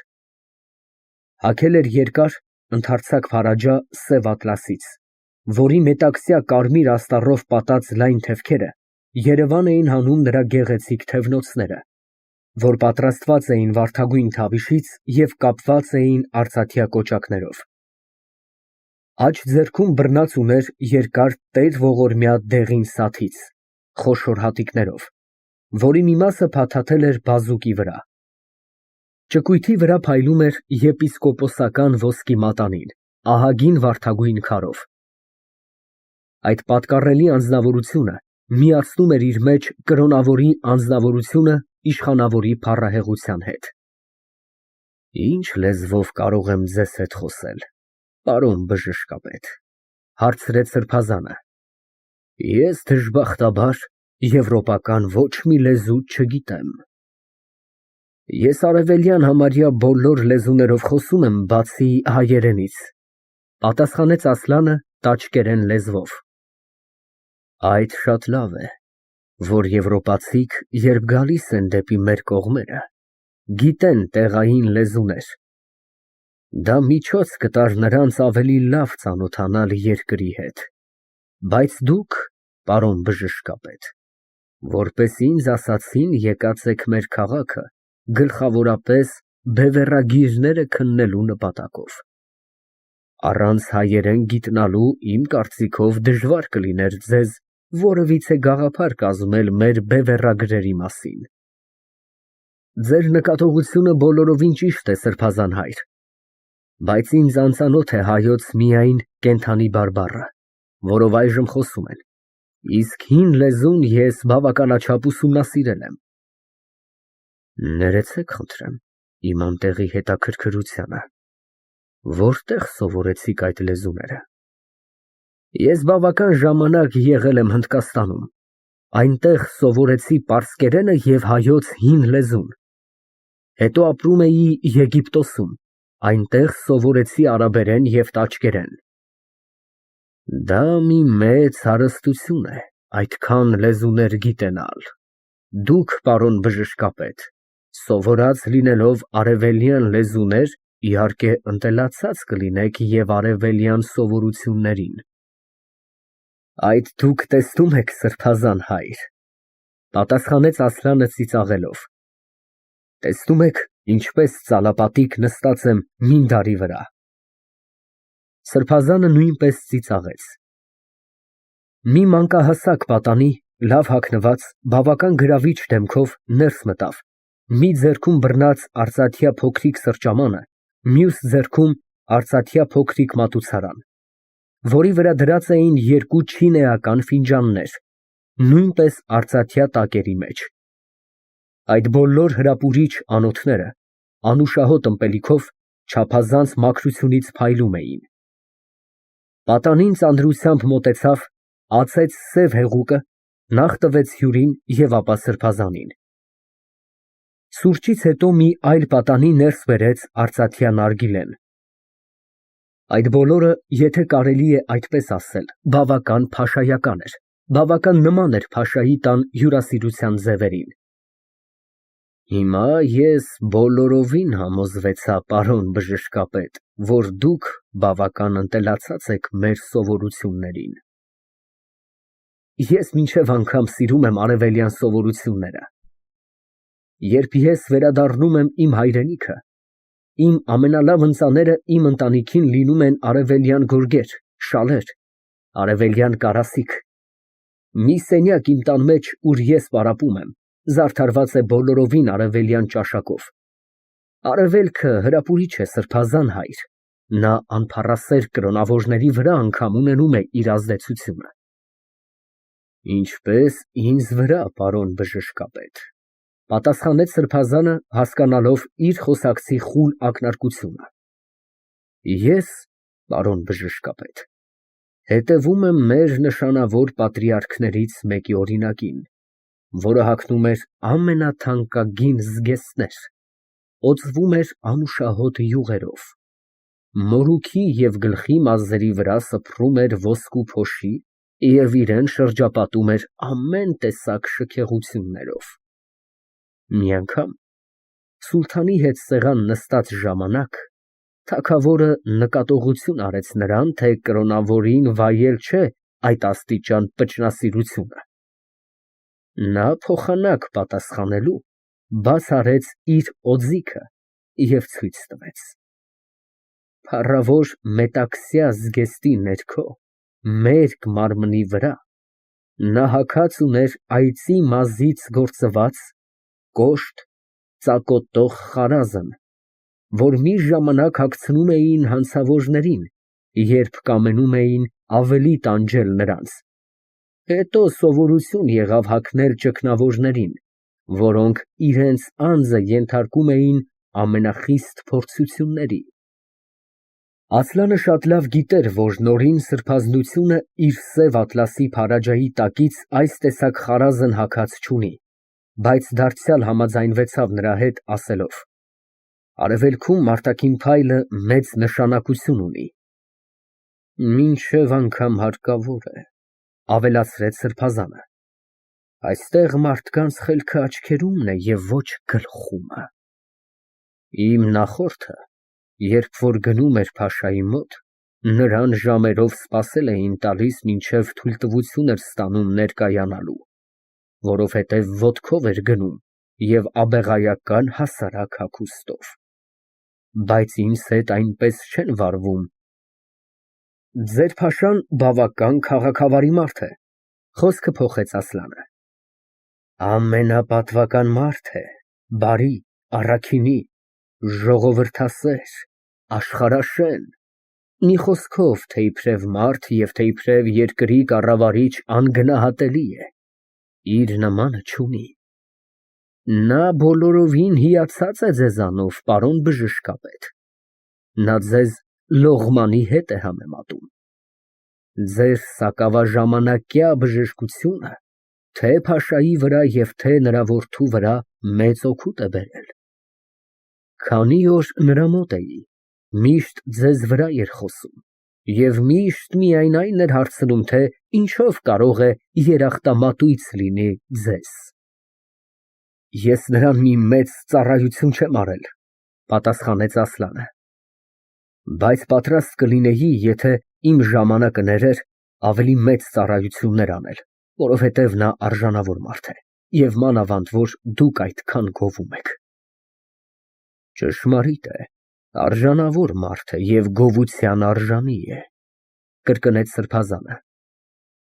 Ուրեմն ժողովուրդը պետք է շատ գոհ լինի մի այդպիսի լավ կառավարչից։ Ժողովուրդը չափազանց գոհ է, մանավանդ քրիստոնյաները, բայց… Վերջին բառը արտասանելու միջոցին սրբազանի աչքը ընկավ իմ երեսին, և նա ընդհատեց իր խոսքը։ Ասլանը այդ նկատելով ինձ նշան արեց, որ հեռանամ։ Ես դուրս եկա նախասենյակը և նստեցի դռան մոտ։ Նրանց խոսակցությունը պարզ լսելի էր և այնտեղ։ Դուք մի բան էիք ուզում ասել, սրբազան։ Այո, այն էի ուզում ասել, որ ժողովուրդը չափազանց գոհ է, մանավանդ քրիստոնյաները, բայց մեր մեջ այժմ դուրս են եկել մի տեսակ խենթ ու խելառ նորելուկներ, որոնք ամենահիմար ցնորքներով ոգևորված, ազատության հրապույրներով հուզմունքներ են հարուցանում ժողովրդի մեջ և միամիտներին մոլորեցնում են։ Եվ այդ երիտասարդություն կոչված ցնորամիտ փոքրամասնությունն է, որ դժգոհ է տիրող կառավարությունից։ Ցավալին այն է, որ նրանց դժգոհությունը արտահայտվում է այնպիսի ապօրինի և հանցավոր եղանակներով, որ ոչինչ լավ արդյունք չունենալուց հետո մեծամեծ վնասների և կորուստների պատճառ է դառնում։ Որպիսի՞ վնասներ,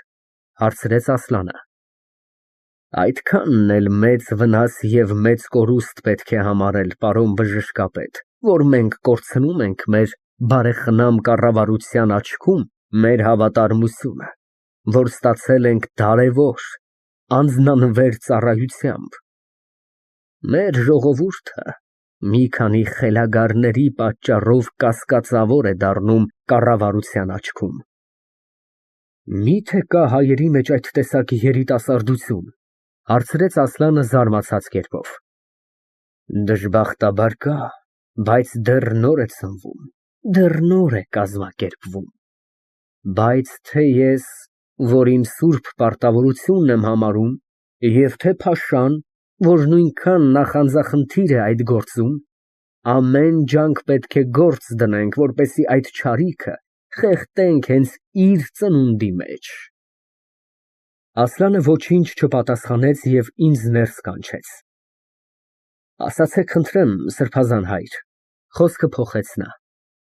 ձեր վանքերում չեն գտնվում հին բժշկարաններ,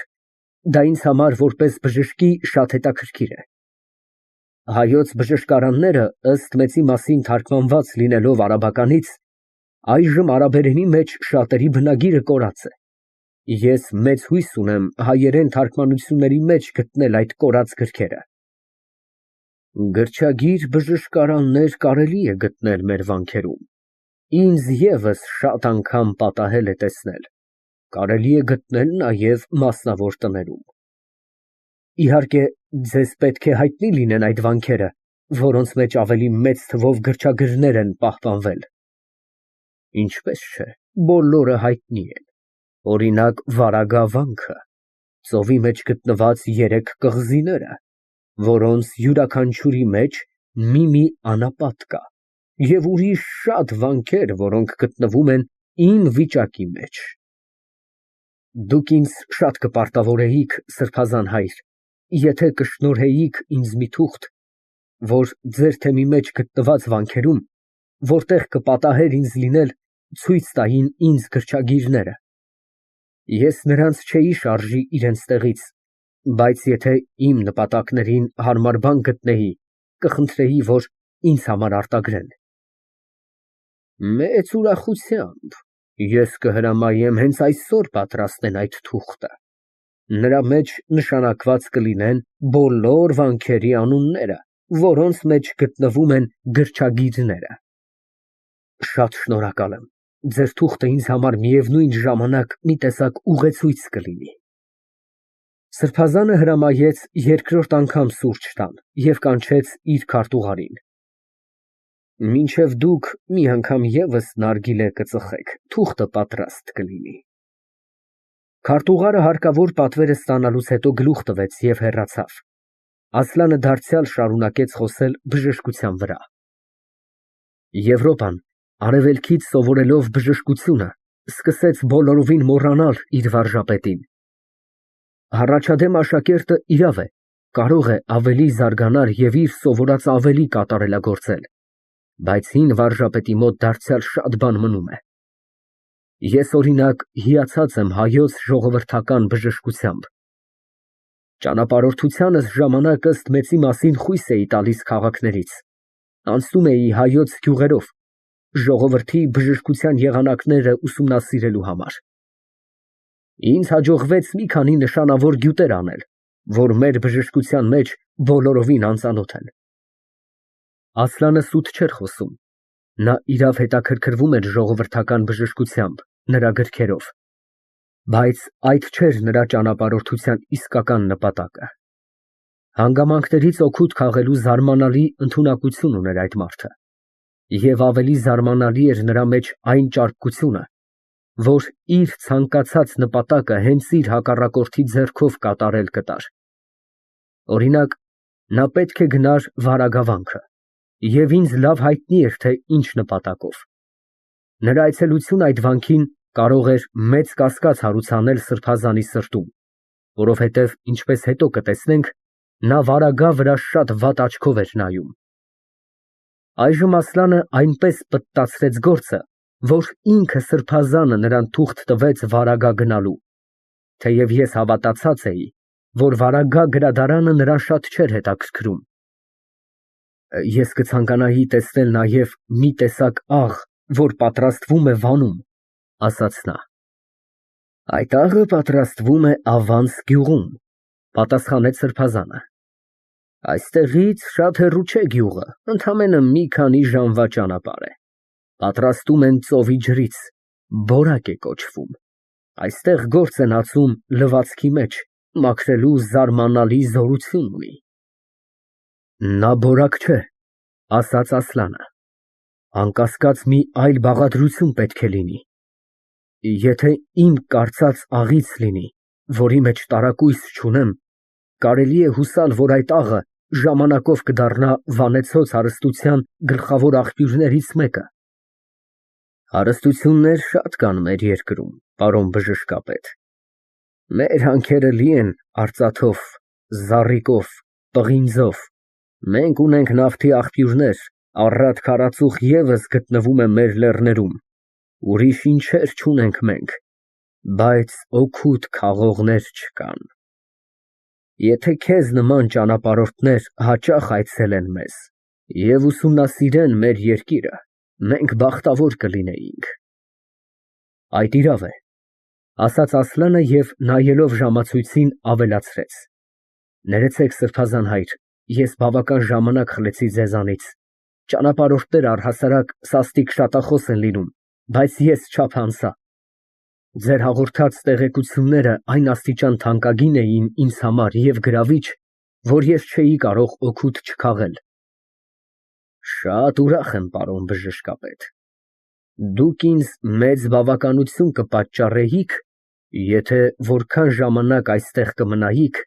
շուտ տեսնվեինք։ Գուցե ես կարող կլինեի ուրիշ ծառայություններով ևս պիտանի լինել ձեզ։ Շատ շնորհակալ եմ, սրբազան հայր։ Այդ միջոցին սրբազանը վեր կացավ, մտավ կից սենյակը և մի քանի րոպեից հետո վերադարձավ, ձեռքում բերելով մի օտարոտի բան, որը առաջարկեց Ասլանին, ասելով. Դուք ինձ շատ հարգած կլինեիք, եթե հիշատակի համար այդ չնչին նվերը ընդունեիք ինձանից և դասեիք ձեր հավաքած հնությունների կարգում։ Դա փոքրիկ թիակի ձևով մի գործիք էր փղոսկրից շինված։ Նրա կոթը զարդարված էր ամենանուրբ քանդակներով, իսկ գլուխը կնոջ քնքուշ ձեռքի նմանություն ուներ, որի ափի մեջ երևում էին խարտոցի ատամների պես փափուկ խազեր։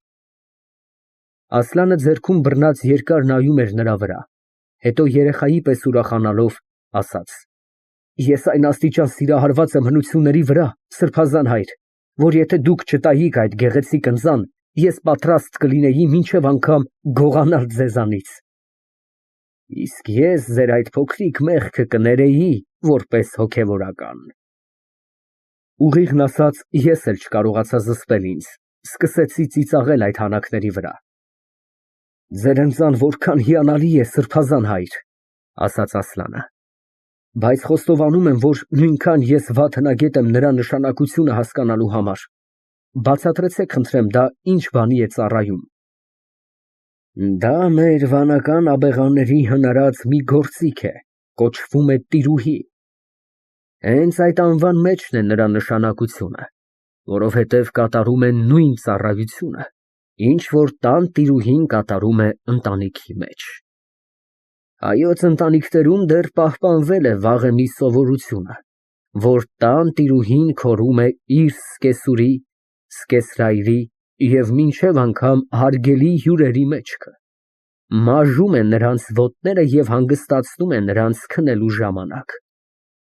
Որովհետև աբեղաները զրկված են տիրուհիներից, հնարել են մի այսպիսի գործիք իրենց մեջքը քորելու։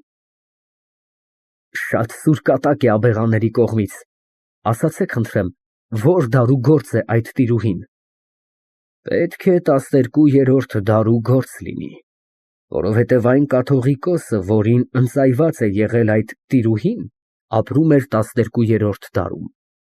Դա Դավիթն էր, որ աղթամարա կաթողիկոսության սկիզբը դրեց։ Ասլանը փոքր-ինչ դժվարություն ցույց տալով կարդաց հետևյալ մակագրությունը. Ի վայելումն Դավթի աղթամարայ սրբազնասուրբ կաթողիկոսի, ի հնդիկս։ Ուրեմն Հնդկաստանի գործ է։ Երևում է հայերը դեռ 12-րդ դարում Հնդկաստանում գաղթականություն են ունեցել։ Այդ չգիտեմ։ Ասացեք, խնդրեմ, այս տեսակ տիրուհիներ մինչև այսօր գործ են ածվում ձեր վանքերում։ Այո, իհարկե, մանավանդ այն վանքերում, ուր բոլորովին փակված կյանք են վարում։ Հիանալի գեղարվեստ կա դրա մեջ։ Այդ տիրուհին կարող է Եվրոպայի ամենանշանավոր մուզեումներից մեկի զարդը լինել, բայց ես ինձ մոտ կպահեմ իբրև թանկագին հիշատակ։ Ուրեմն թույլ տվեցեք, սրբազան հայր, իմ կողմից ևս ձեզ մոտ մի փոքրիկ հիշատակ թողնել։ Ասլանը նայեց իմ երեսին։ Ես մոտեցա և քթախոտի փղոսկրյա տուփը, որ պահված էր գեղեցիկ պատյանի մեջ, դրեցի նրա առջև։ Նա վեր առեց և տվեց սրբազանին, որը շնորհակալությամբ ընդունելով ասաց. Որքան անգամ այդ տուփը ձեռքս առնելու լինեմ, ձեր անունը օրհնությամբ կհիշվի իմ բերանում, պարոն բժշկապետ։ Ասլանը այլևս երկար չնստեց, երբ քարտուղարը պատրաստած թուղթը ներս բերեց։ Սրբազանը կնիքը դրեց և ստորագրեց թուղթը, հետո իր ձեռքով տվեց Ասլանին։ Նա շնորհակալությամբ ընդունեց թուղթը և տիրուհին առնելով վեր կացավ։ Երբ սրբազանի աջը սեղմելով կամենում էր հեռանալ, նա կանգնեցրեց, ասելով. Կիրակի գիշեր ինձ մոտ հյուրեր կլինեն, որոնց թվում կլինի փաշան և մեր քաղաքի մի քանի նշանավոր անձինք, խնդրեմ դուք ևս հարգեք մեր սեղանը։ Մեծ ուրախությամբ, ասաց Ասլանը, և մենք դուրս եկանք։ Բակի դռան մոտ մենք տեսանք քարտուղարին, որ դարան մտած կատվի պես սպասում էր մեզ։ Դրան պետք է մի բան տալ, ասացի Ասլանին։ Գիտեմ, ասաց նա և կանչելով քարտուղարին, դրեց նրա ափի մեջ մի հատ ոսկի։ Քարտուղարը, ի նշան իր շնորհակալության, բռնեց Ասլանի ձիու ասպանդակը, որ նա հեծնե։ Ասլանը մերժեց այդ ցած ծառայությունը, որ վայել չէր նրա աստիճանին։ Ճանապարհին ես ասացի Ասլանին. բավական քաղաքավարի մարդ երևաց ինձ սրբազանը։ Եվ հիմար մարդ չէ,